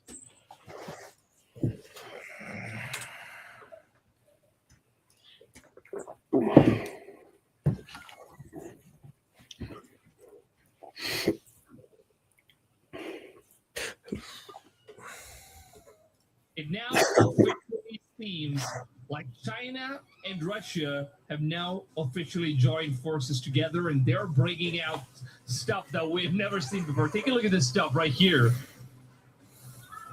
God knows what in the world this is, but apparently they're bringing this massive, massive-looking missile out. Jesus look at the Christ. size of this thing. Compare that with any of the cars, and look at the amount of size this thing is. And this is right now being displayed outside in the highway in China, and it just seems like they are getting ready for something massive. Now, apart from this, I don't know if you guys have seen this, but Russia is also ready with some of their massive, massive game. Things are definitely getting heated up after what Trump has been doing with the Greenland situation right now. And it seems like both the massive nuclear nations, are now ready with one of their biggest and massive and most powerful missiles that are basically being kept on the highway. So this could just be a button. Well, I think we get the general idea there. Mm-hmm. Not nice. No, well, I mean, that's just fucking retardedly big. That's retarded, right? It's like otherworldly, isn't it? You want to sit here and talk about a lack of natural resources. Any wonder they pumped it all into that fucking missile. Like how much of our steel of our iron ore has gone into that puppy? Well, that's the thing, you know, at the end of the day, we've been handing all our fucking resources over to people, other countries to do this shit. What the fuck? What kind of military sense does that make? None. It's almost as much military sense as important the fucking people we blew up last week to be bloody citizens. It's just insane stuff. The lefties are in complete control. Yeah. They're just itching to push the doomsday button, and the doomsday plane is in the air. The doomsday plane? Yeah, that's a plane that's the US Air Force have had. They've had that plane. It's always been in storage, or they keep it. You know, it's a 747E. It's Flying Pentagon. Yeah, and it's the Flying Pentagon. It is. It's able to resist EMF waves. It's it's like hundreds of millions of dollars, this thing, and now it's in the air. The doomsday plane, for the first time, is now. It's gone to LA just in the last few days. And you sort of go, hang on, what's going on? What's that plane doing? Normally, it only flies with the president in it. So it's like, yeah, they've got 7 of them, yeah. But they're starting to pull them out. So, okay, what aren't we being told? And, of course, it's for national security. Oh, of course. Yeah, it's for national security. Yeah.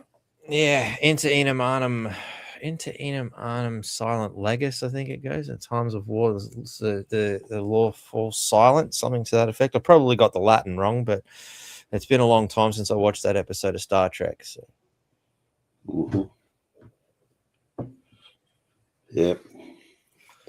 But if you want to go in depth on the fatherboard,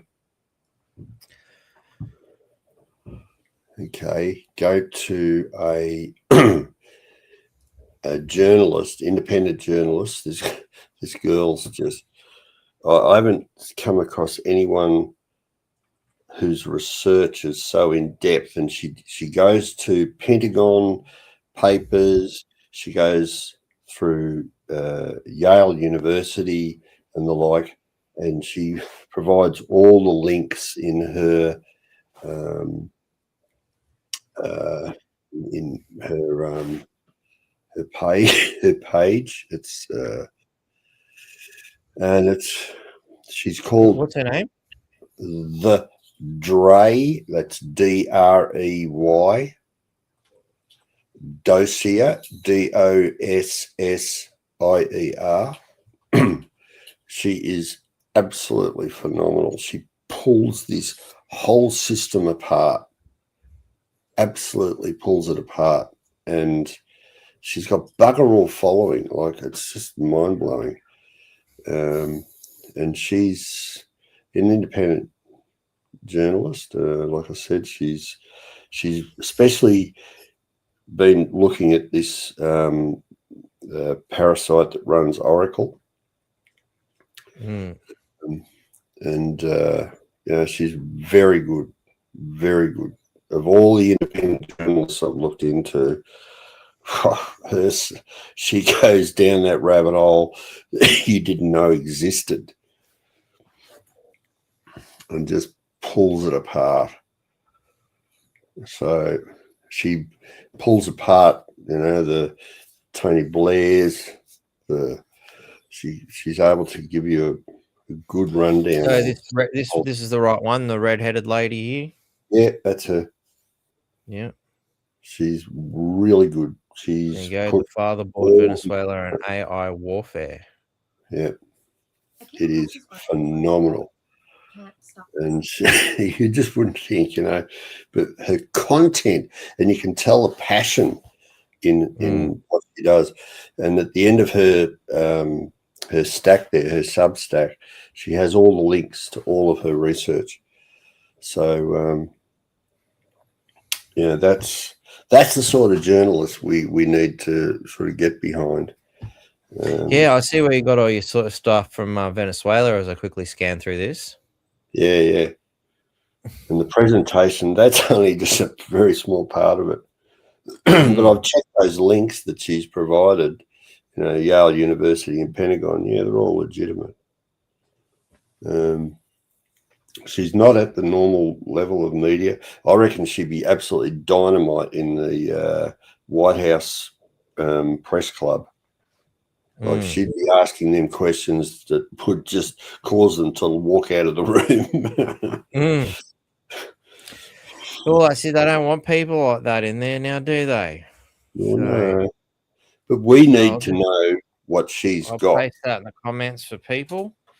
And I'll also punch that onto Telegram so people can go and find that for themselves. Yeah, she's really good. So her research is really in depth. I've looked at a lot of the independent reporters, and none of them come within a bull's roar of what she's saying. She pulls apart. There's actually a book about Larry Ellison. She hasn't written it, but she's read it, and she's studied Ellison very in depth. So she does a number of presentations on Ellison. And he's really the power player, one of the major power players in the world. Really, I mean, I'd seen, Oracle come up on a few feeds, but nothing like she really pulls him apart and gives the history. And he went from sort of rags to riches, the whole story. But he did it through this IBM system that IBM put out there on the web back in the early 70s. Mate, it's well worth looking into. You just you're mesmerised with the way she presents. The passion in her presentation is something that's addictive. I'll definitely have a look more at that. We should probably come back to our government local legislation. We've gone off on a bit of a tangent.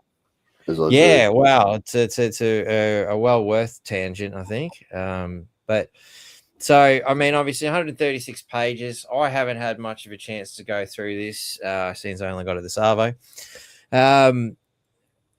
But obviously a lot of people are giving it criticism, which is sort of where we were. Obviously, good old Malcolm Roberts, love him or not, he's ripping into it pretty hard.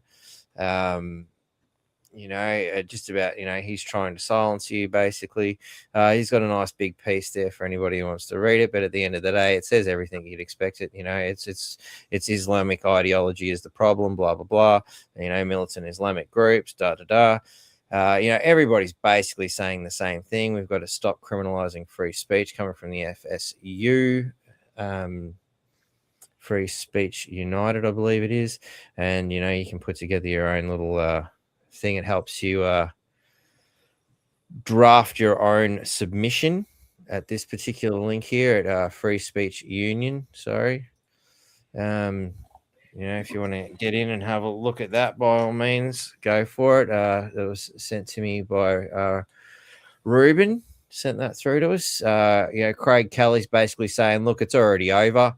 Both the coalition and the Greens have stated they will vote this down, so he doesn't have the numbers to actually get through, but it doesn't mean this assault on free speech is going to end. It just means that, as usual, Albo's an epic failure before he even starts. But, what have you sort of learned by looking through this? Well, it empowers. What they've done is they've tried to empower Articles 20 and 26 of the International Covenant on Civil and Political Rights. But, that's also, it's only a guideline, and the High Court's already spoken about that.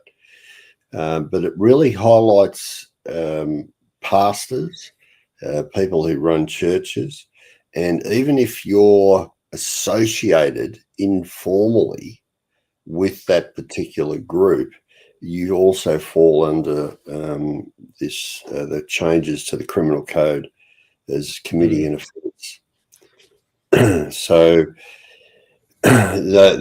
this leaves it open to be branded. This is where this branding comes in. They put a label on you. You're an anti-Semitist, or you're a conspiracy theorist, or you're a sovereign citizen.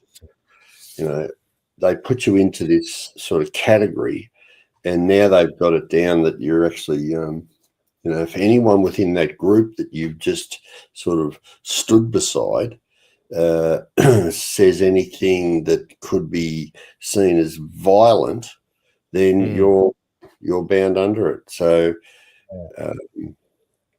it's not good. I believe outside of the powers of our parliament to pass a law. It's most definitely with respect to hate. So hate is really driven home hard and fast. You can't hate. Well, gee, I thought that was my right to hate. Can I hate something? What's wrong with me hating something? What's the problem? Can't I hate anymore? You know? So, well, I guess when your name's Anthony Albanese and the whole fucking country hates you, I guess you really want to stop that. Yeah. And who's this actually protecting? Is it protecting we the people, or is it targeting we the people? Well, that's what it feels like. And, you know, I mean, at first glance, you know, a lot of it seems to be very circumstantial. What I have, I can't quote anything off the top of my head, but you know, I think it was Pauline Hanson sort of pointed out on X that there's basically they can accuse you of it, and it's up to you to defend yourself. We're now guilty until proven innocent under these new set of laws, from what I can see. I'm going to need to go through this, but I guess that's the problem is, you know, bang, they're starting to sit and deal with this on Monday.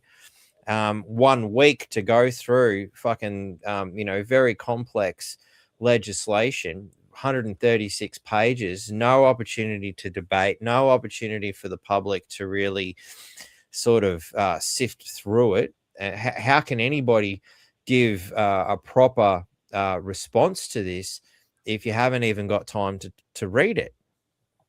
We'll have a look at 114B.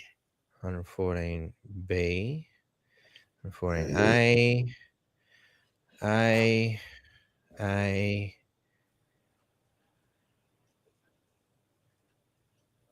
It's a lot of 114 A's. Well, they do that, and I don't know why they do that. 114B.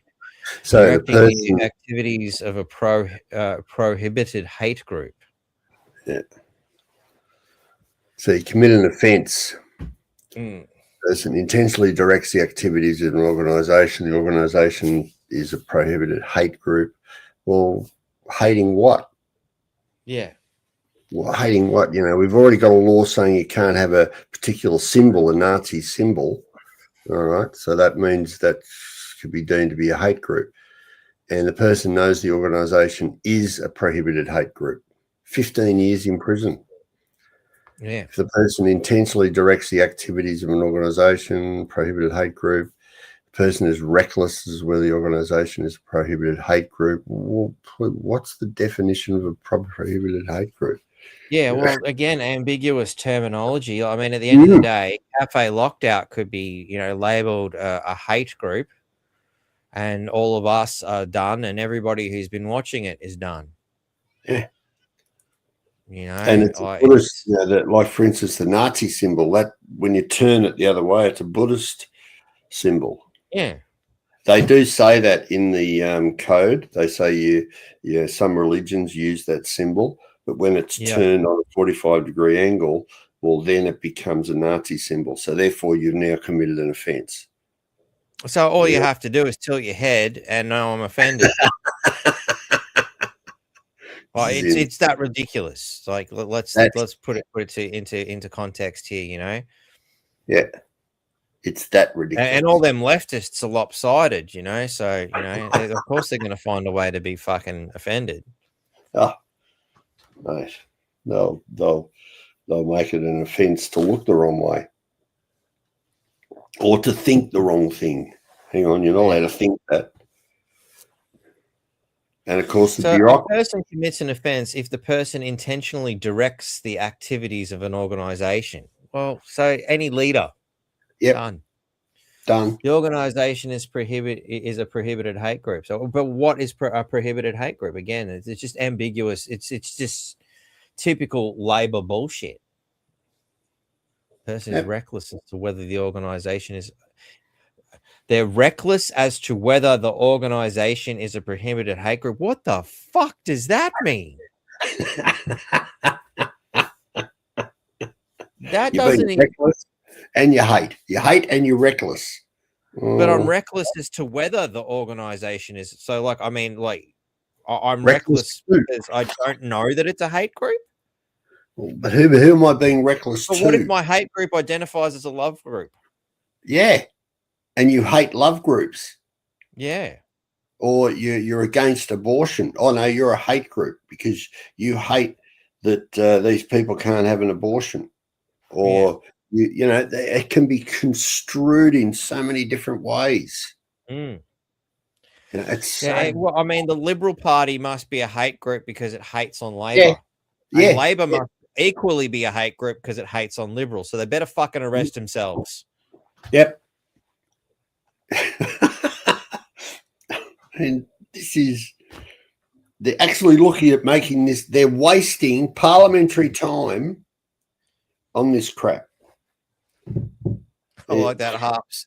Damn, they had plenty of sips when drafting this shit. Been watching Batty's podcast and decided to fucking draft some legislation out of hatred. They hated me so much. And I like this. So if it's a sausage sizzle, it could be a hate group. Yeah, because it's got pork in it. And we're hating on Jews and Muslims at the same time. How's that for efficiency? Sausage sizzle. Pork sausages only. Right. How far are they going to go? This is the beginning. It's nuts. It's nuts. Yeah. It's totally nuts. And our parliament's wasting time. Yeah, when we were going over legislation in the parliament. I mean, this is how easy it is to pick the peanuts out of this shit. A person commits an offence if the person intentionally is a member of an organisation. Well, the whole country's fucked now. I hope they got a cell big enough. The person intentionally is a member of an organisation, and the organisation is a prohibited hate group. Okay, well, at least we did that. You know, what if we didn't bother looking at Section B? The person knows the organisation is a prohibited hate group. Oh, so what? My get out of jail free card here is I didn't know it was a hate group because I thought it was a love group, and I thought we were all here to love each other in peace, love, and happiness. You know, like, look out, going to jail for 7 years because I was a part of a hate group that I thought was all about love. Well, I've been duped again. Yeah. Out. I'll never vote Labor again. Not that I ever did, but no, I would never. Well, I think I might have once back when I was totally stupid and ignorant when I was just turned 18. Because I was a blue collar worker. Oh, you got to vote Labor. Yeah, they're the blue collar workers party. Yeah, right. Okay. All right. In my apprenticeship. All right. Because everyone was doing it. My family always taught me out of that one pretty quickly. I think the only time I actually thought Labor and their shit was appealing when I was about 10 years old.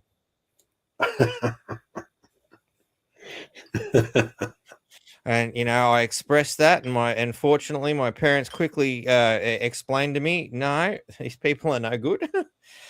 And every time they get in, they fuck the country. You weren't alive when fucking Gottfried Whitlam ruined everything. Okay, I'll take that. I mean, this is there's got to be memes come out of this. So subsection 1 does not apply if the person proves that the person took all reasonable steps to cease to be a member of the organisation as soon as practicably. Is that even a there word? It is. There it is. Practicably. After the person knew that the organisation was a prohibited hate group. So the person proves. Okay, you'll be all right if we put it on the front page of the Herald Sun that, you know, all of a sudden Cafe Lockdown is now a hate group. And so long as we all abandon ship at that moment and took reasonable steps to abandon ship, we can get out of jail free. You know, but sorry, there Michael.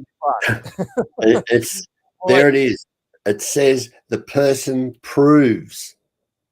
So it's gone. You are not innocent until proven guilty. Yep.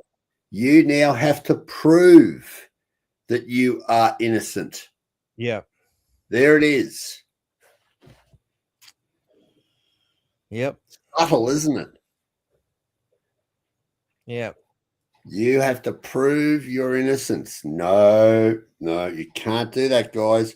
You're the bureaucracy. You're the one making the claim. You prove that I've got a guilty mind and that I'm guilty of the offence, of the so-called crime.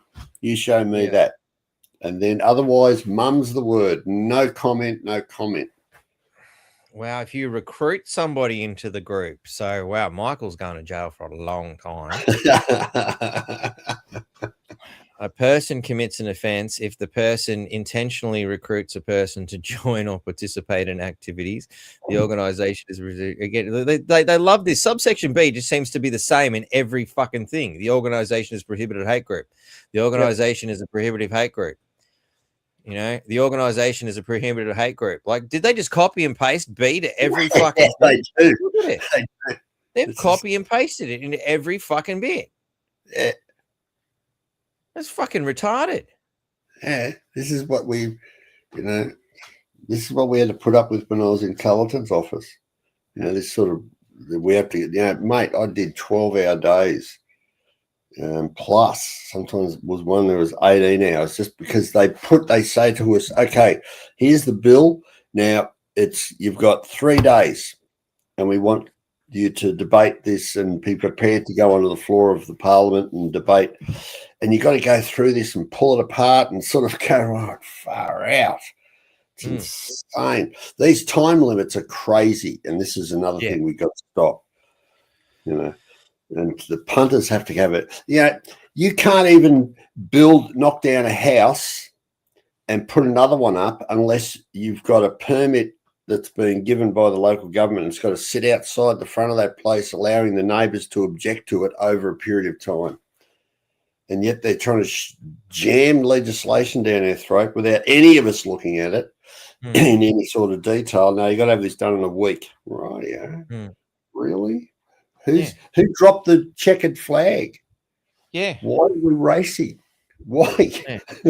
Because if you took the time to read what was, we don't need to take much time. Like, I mean, we picked this apart in just a few minutes. It's utter bullshit. Like, at the end of the day, the only thing you can achieve in going through this for a whole week is just finding more of how ridiculous this is. I mean, go ahead, put it through. It'll get destroyed in court in about 10 seconds, I reckon. Totally. The high court. But in the meantime, obviously, and this is the thing, like they're going to punch this through in a week or two, and slam it through. But it's going to take fucking 4 or 5 years in court to prove that it's a piece of shit legislation that should never have been put through in the first place. It's the same. I mean, how many of us have got, issues that need to go to court and it's taken years and years to resolve. And these people write utter garbage. And this is what this legislation is. It is utter garbage, within a couple of weeks, and we're expected to, adhere to it. It doesn't even make any fucking sense. And as, Jake Soy's pointed out, and we just pointed out earlier, could that not then be construed to all political parties? Of course. You can see good old fuck you having a go. Oh, that's it. We're getting rid of One Nation. It's a hate speech party. That's an intentional hate organization. We have to get rid of him. That's it. Pauline Hanson's done. I'm actually surprised that the Greens are going against it. I'm sure, unless they're concerned that they'll become a hate group themselves, and that's perhaps why they're going against it. We want to see the people drafting this rubbish. Are any of them actually out in public? No. I don't know. I want to know what crack they're smoking. It must be fucking bloody out there. Oh, tell you what. And and as Martin pointed out, who deems what is a prohibited hate group? Obviously, the Elbow. Yeah. He wants to make sure he never gets voted out. He's going to make sure that every other political party is registered as a hate group, and anybody who stands against him is obviously a hater and a part of a hate group, and we'll just lock everybody up that doesn't vote Labor. Yeah. This is how crazy this stuff is. Yeah, look out, granny sewing groups and book clubs. They're coming for you. Yeah, exactly. You spoke ill of Elbow. You're gone. Yeah, the thought police. Bang! Down goes the door. The Hut boys come in with their AK-47s and take them all out. Yeah, I've seen footage on X just before of, a senior citizen with, wartime medals on being taken out of his wheelchair by British police for holding a sign against Keir Starmer. That's the world we're moving towards, and that's what Elbow wants. Elbow wants to outdo that motherfucker, and obviously this piece of shit. Unfortunately, the Labor, actually, probably more. I should rephrase that. Fortunately for the Australian people, Elbow and the Labor Party are so incompetent that they've written is garbage. What page are we on? We're on page 20, and we've already determined that this isn't even fit to be toilet paper. That's right. I might get ink poisoning from that. Yeah, oh, you would. Yeah. Oh, they'd make sure of that. It'd be on that sort of paper that you get receipts on. A defendant bears an evidential burden in relation to the matter in subsection 3. Again, it's up to you.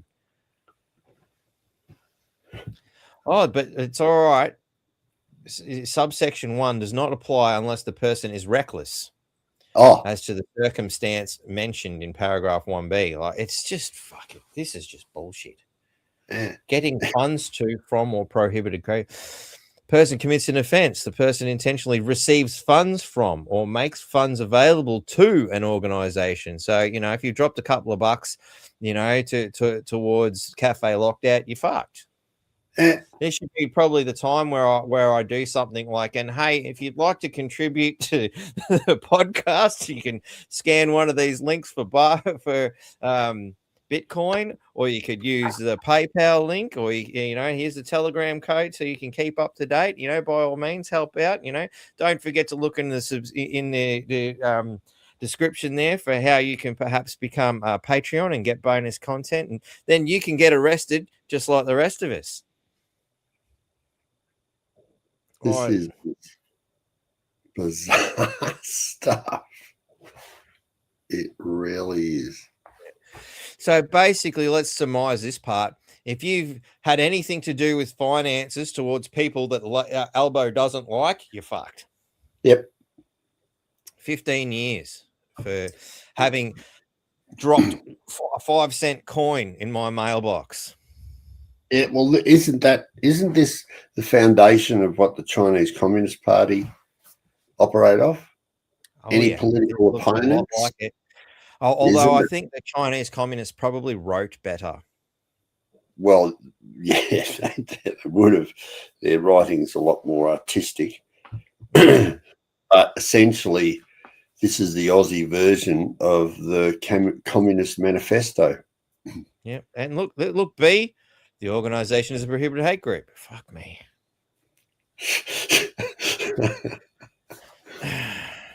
Yeah, that's why a lot of people are leaving Australia. But rather than leave, we've got to put up a resistance to this rubbish diplomatically. You know, we say, no, this stuff's got to go to the High Court. Oh, look out. They're even attacking the legal representation. Legal advice or legal representation in connection with the question of whether the organization is a prohibited hate group. So if you have been employed, you can't even get legal representation. No, so that's it. Once you get done under this act, you have to plead guilty. You have to plead guilty. There's no way in or out. Yeah, because the legal profession will get done if he encourages you to say not guilty. You're done. Okay, you can join your mate. The legal profession received the funds solely for the purpose of the provision of legal representation. So, I mean, whether they advised you to plead guilty or not, the legal representation's fucked. Yeah. This is the worst part so far. Yeah. You're not even entitled to legal representation under this. This is the most draconian thing the Labor government has ever come out with. This is pure socialism. Yeah. I think it even goes past that. I think it's putting communism to shame. Yeah, I think it is. They're doing this, at least over there in communist countries, you know you're in a communist country. Here, they're smiling while driving this big knife in your back. Yeah. A person commits an offense if the person intentionally provides to an organization support or resources intending the support or resources to assist. So that's basically saying that it's not good enough that we put Jesus on the cross. Everybody who stood around and tried to give moral support is also going down. That's it. There'll be no one helping Jesus carry the cross today. You're going to get done. This is it. This is the Socialist Manifesto. And of course, B, the organisation is a prohibited hate group. Just for continued comedic purposes. I swear that's the only reason they put it in there. Yeah, it's almost as if they knew this was never going to get any further. Well, we better give them something to laugh about. Let's make B the same through everything. Yeah.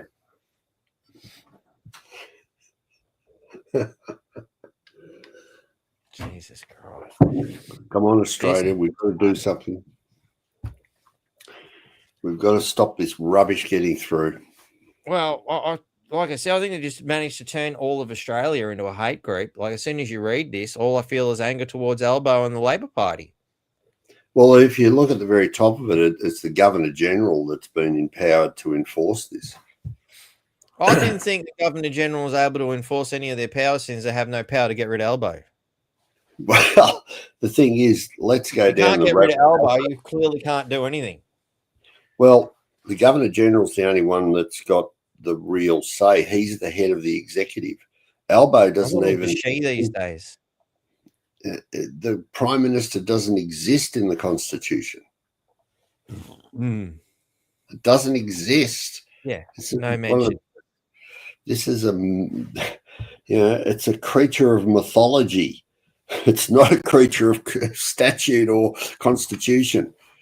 There's no constitutional permission for the Prime Minister to be there.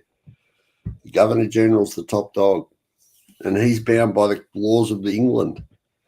58 of the Constitution. Well, that ain't looking good for us, but... it's like all that's been put aside. This is now the what do they call them? The Premier. The Premier. That word comes out of the Communist Manifesto. Yeah, it doesn't surprise. Again, yeah, it's very the old Prime. We are one. I am the one. Part of the controlling mind. Hence government. For those who can define these things. But this is an interesting one. Extended geographical jurisdiction for offences. What? So that means we're going to arrest you in any country we like as well? Look out. You thought the E fucking Karen was bad. Hang on. No. We're going for... That's it. Everyone on X... That's it. You fucked. We hate Elon and we hate his free speech platform. We're going for Elon, and everybody who's actually paid because you've given funds to Elon. Look out, we're all fucked. Oh God, these people fucking talk about a sense of entitlement. This is insane, mate. It is. I mean, talk about tickets on yourself. Big time. The Politburo. Kim Jong-un, eat your heart out. Yeah. I hope he's taking notes. He probably is. He's probably got his eyeball on the show. Alternative verdicts. Now, this is interesting. The section applies if in prosecution for an offence, the prosecuted offence against a subsection of a section of this part, what's that? Trier of fact is not satisfied that the defendant is guilty of the offence, but is satisfied beyond reasonable doubt that the defendant is guilty of an offence. The alternative offence against another subsection of that section. What? Can you make sense of that? Oh, you got to read it 2 or 3 times. Eventually you get the hint, and it's pure socialism. Yeah. Was it 114C.2? So the trier of the fact may find the defendant not guilty of the prosecuted offence, but guilty of the alternative offence. So it basically, I'm reading this as, so if we can't find you guilty of what we were aiming for, we might be able to find you guilty of something else just by pure coincidence, and we'll fuck you that way instead. Yeah. While we've got you here, we'll do you for something else. Yeah. So long as the defendant has been accorded procedural fairness in the relation to that finding of guilt. I'm failing to see how procedural fairness comes into play with such a fucking piece of legislation. Yeah, a What draconian. procedural fairness could there be? Well, there's none. They've just broken that apart and throw it in the bin, but it looks good on paper. Oh, wow. I knew it was going to be bad, but fuck me. This is what people have to look at and say, what the hell? Please explain, Mr. Elbow. Are you actually a full-on socialist? Have you got an allegiance to a foreign power? Is this the evidence of that?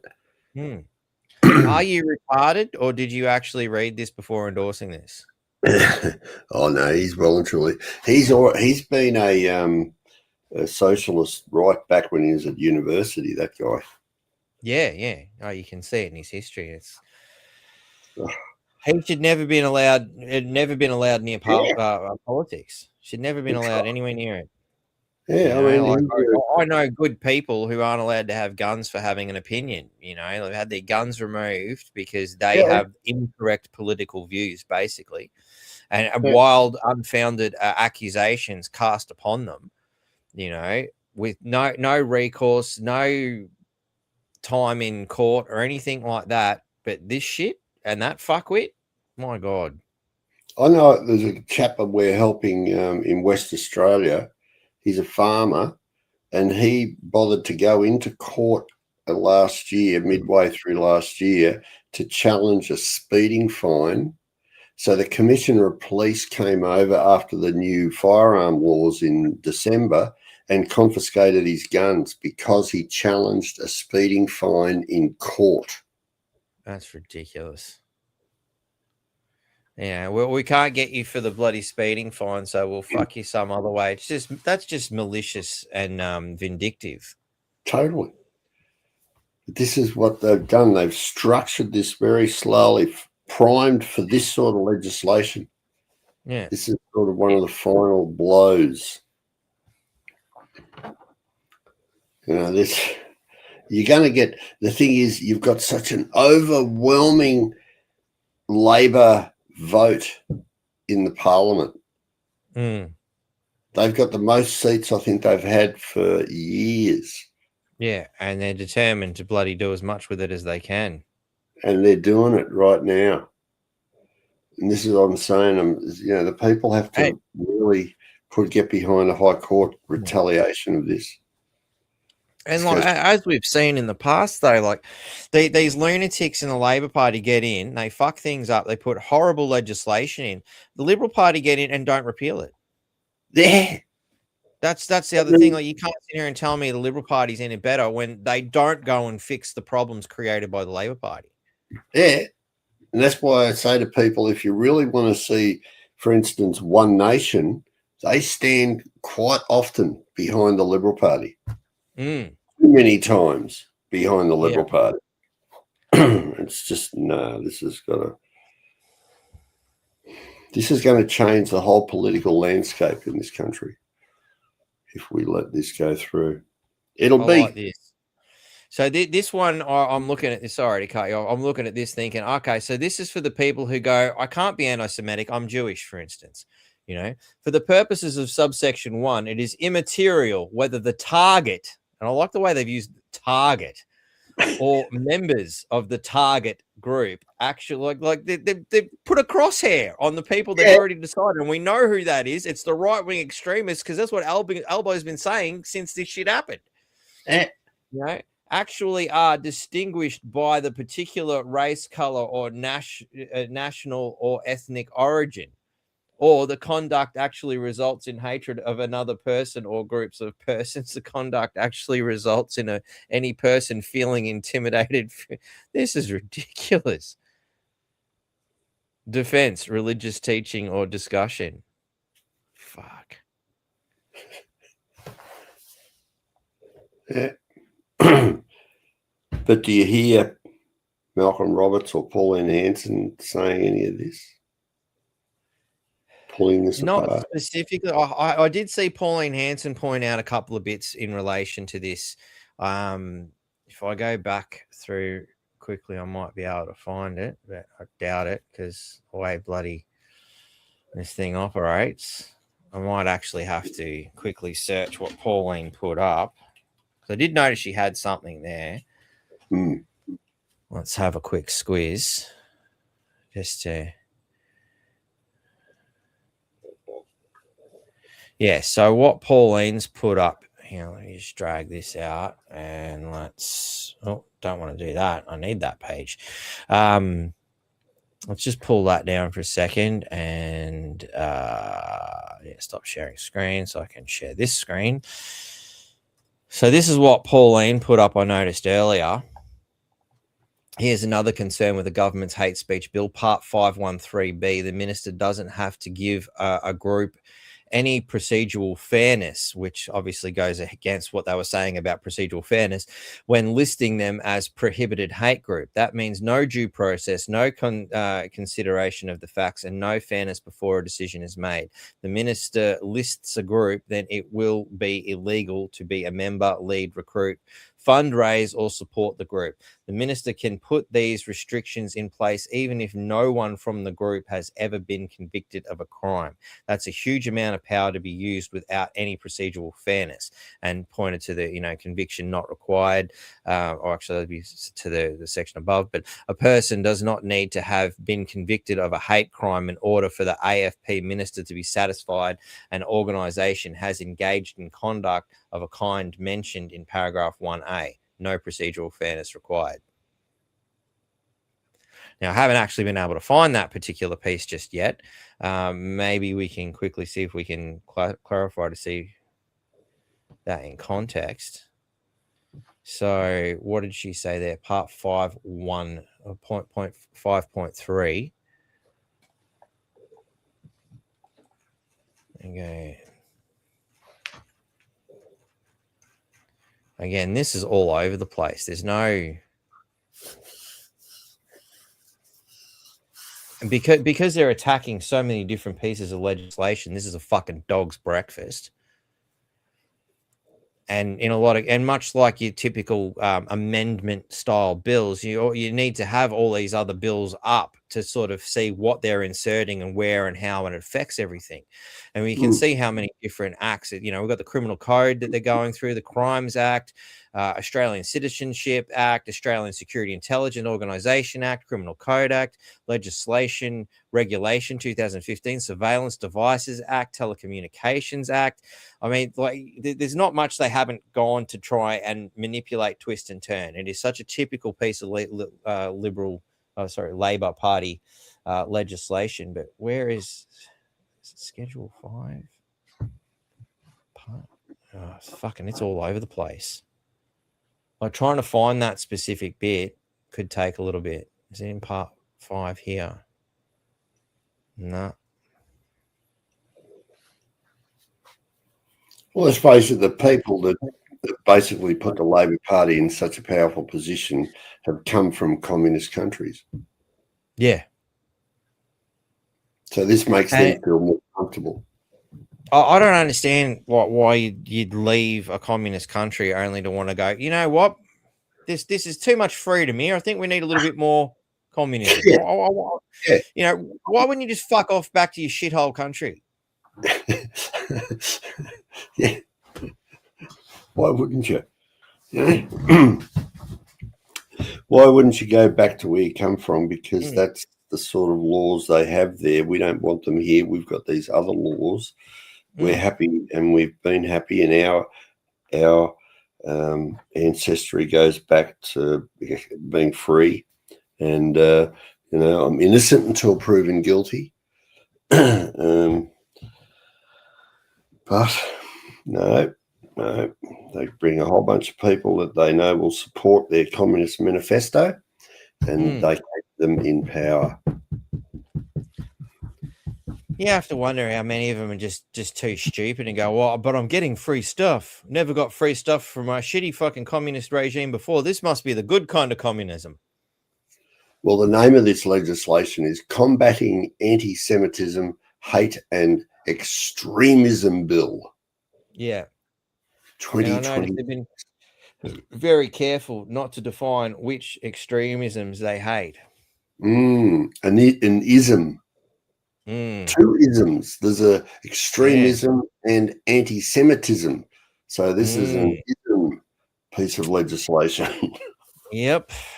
Ism it bullshit?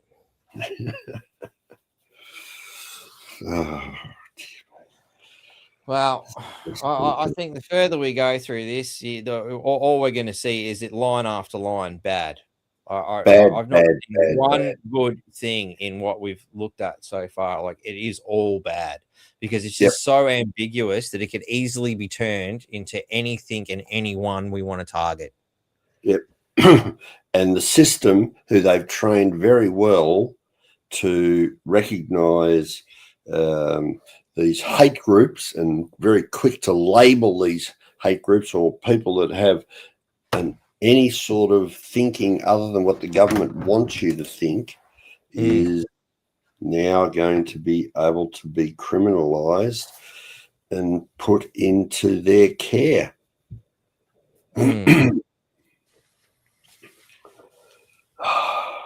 Insidious. It is indeed. It is indeed. Well, we've done 2.5 hours, my friend, and I think we've pretty well determined that this bill is disastrous. And I hope that what has been stated about them not having enough numbers to get it through already is true, and that we don't have to worry about having to spend 4 to 5 years attempting to fight this. But because at the end of they've written it in a way that gives you no fucking opportunity to do anything. So you're forced to self-represent, which that's okay. We've been working on that anyway. But how many of us end up in a cell waiting for our day in court to fight it? Well, we don't need to. We just take that straight to the High Court under judicial review. So if they pass it, if they give it royal assent, then we go straight to the High Court and say, right, give it the pub test, and it will fail. It will fail because it breaches so many rights, and we'd put that sort of in the paperwork and try and get as many people behind it as possible. In fact, the legal profession is also in the spotlight with this legislation, so they should be front and center, and they should be giving pro bono representation here. It shouldn't cost us anything. If they receive funds, they're in trouble. That's right. They have to do it pro bono. Gold. You've nailed it, mate. It's I actually just to while there is this little bit here that I discovered too, in relation to that particular example, is that it seems the lawyers are already onto it. Of course, they've made a different observation, and this one is Marquee Lawyers, I guess that's how you say it. In Albo's new anti-Semitism bill, the definition of hate crime, which underpins the new regime to prescribe hate groups like the Nazis specifically, excludes advocating genocide. Isn't that interesting? Isn't it? That is, advocating genocide is treated as not being a racist hate crime. Now, why would that be? Interesting observation made by the lawyers. Yes, but maybe the lawyers. There's a follow button. I haven't actually followed them. No. But, funnily enough, it came up in my feed. So, yeah. Well, this is the test now for our legal profession. Have they read as deeply into it as we've done tonight? I don't think so. Or if they have, they're probably snickering under their breath. We read deeply into it? I thought we just skimmed over it. Well, mate, I think we've gone. We need to go any further. We can see it's a disaster for the first few pages. Mate, it's enough, isn't it? I haven't seen anything this bad. This would be something I would expect to read out of communist China or communist North Korea. But no, it's Australia. It's actually being proposed as a law. To me, this is evidence that anyone in the Labor Party who voted for this has breached 44I. They cannot sit at the next election. Yeah. They've excluded themselves just by having any sort of allegiance to this bill. Yeah. That's how it's got to be played out. That's what the Constitution will be yelling at the top of its voice. Do not vote. Anyone that's voted for this bill and been behind the creation of this bill, they must be removed as bureaucrats and members of parliament. It's the only way to deal with this. Yep. They should all be in a cell. Yep. 100%. You know, so I mean, it violates so many basic human rights and our own laws. I mean, talk about a walking contradiction.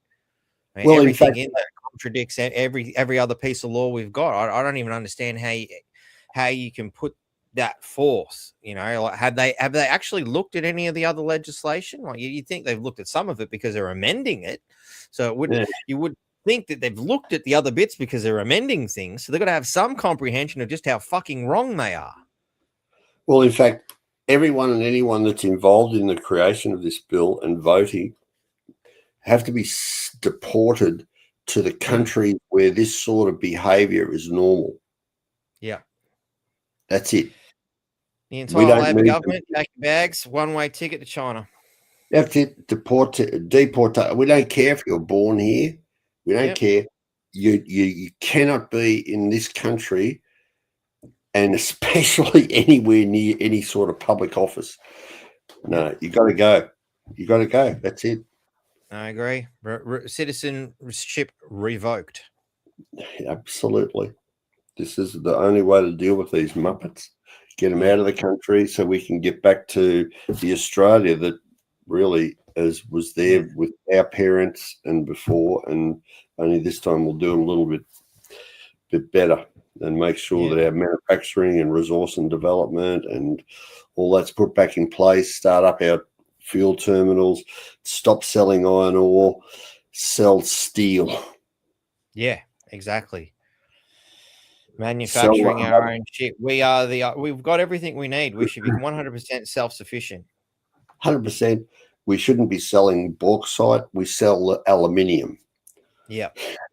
You know, we have our own manufacturing here and we sell those products to the rest of the world. If they want it, we've got it.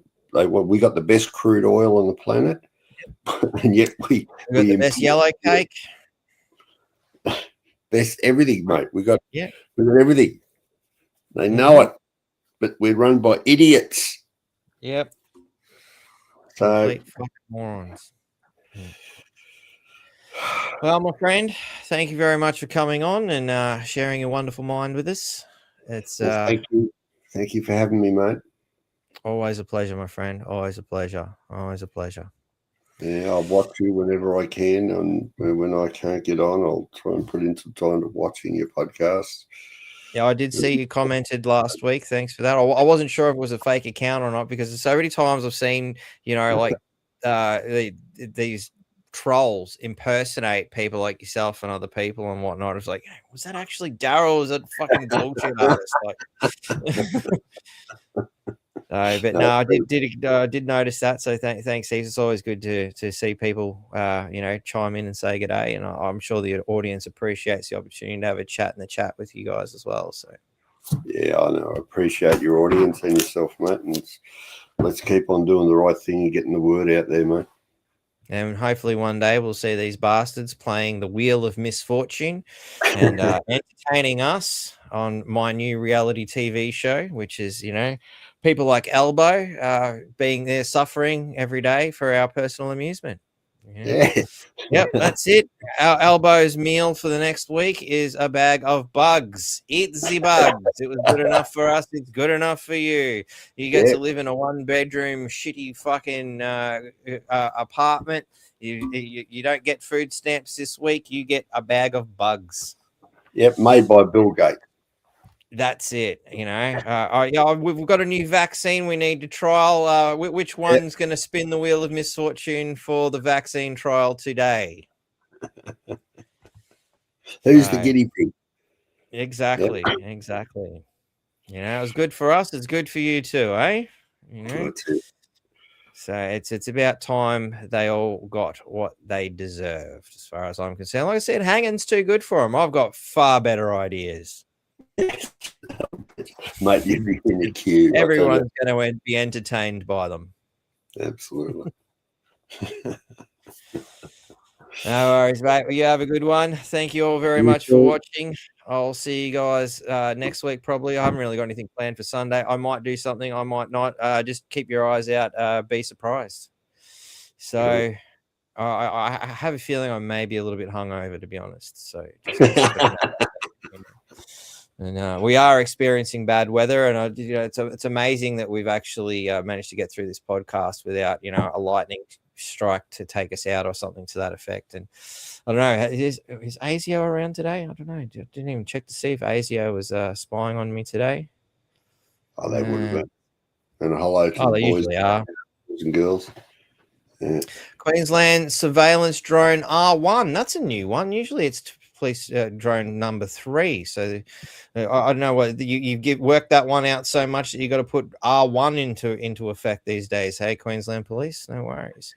And good old hidden network. Oh, there's ASIO. I see. Yes. No worries. Good old Wi-Fi. Able to see. So, all right. Thank you all, and I will see you next time. See you later.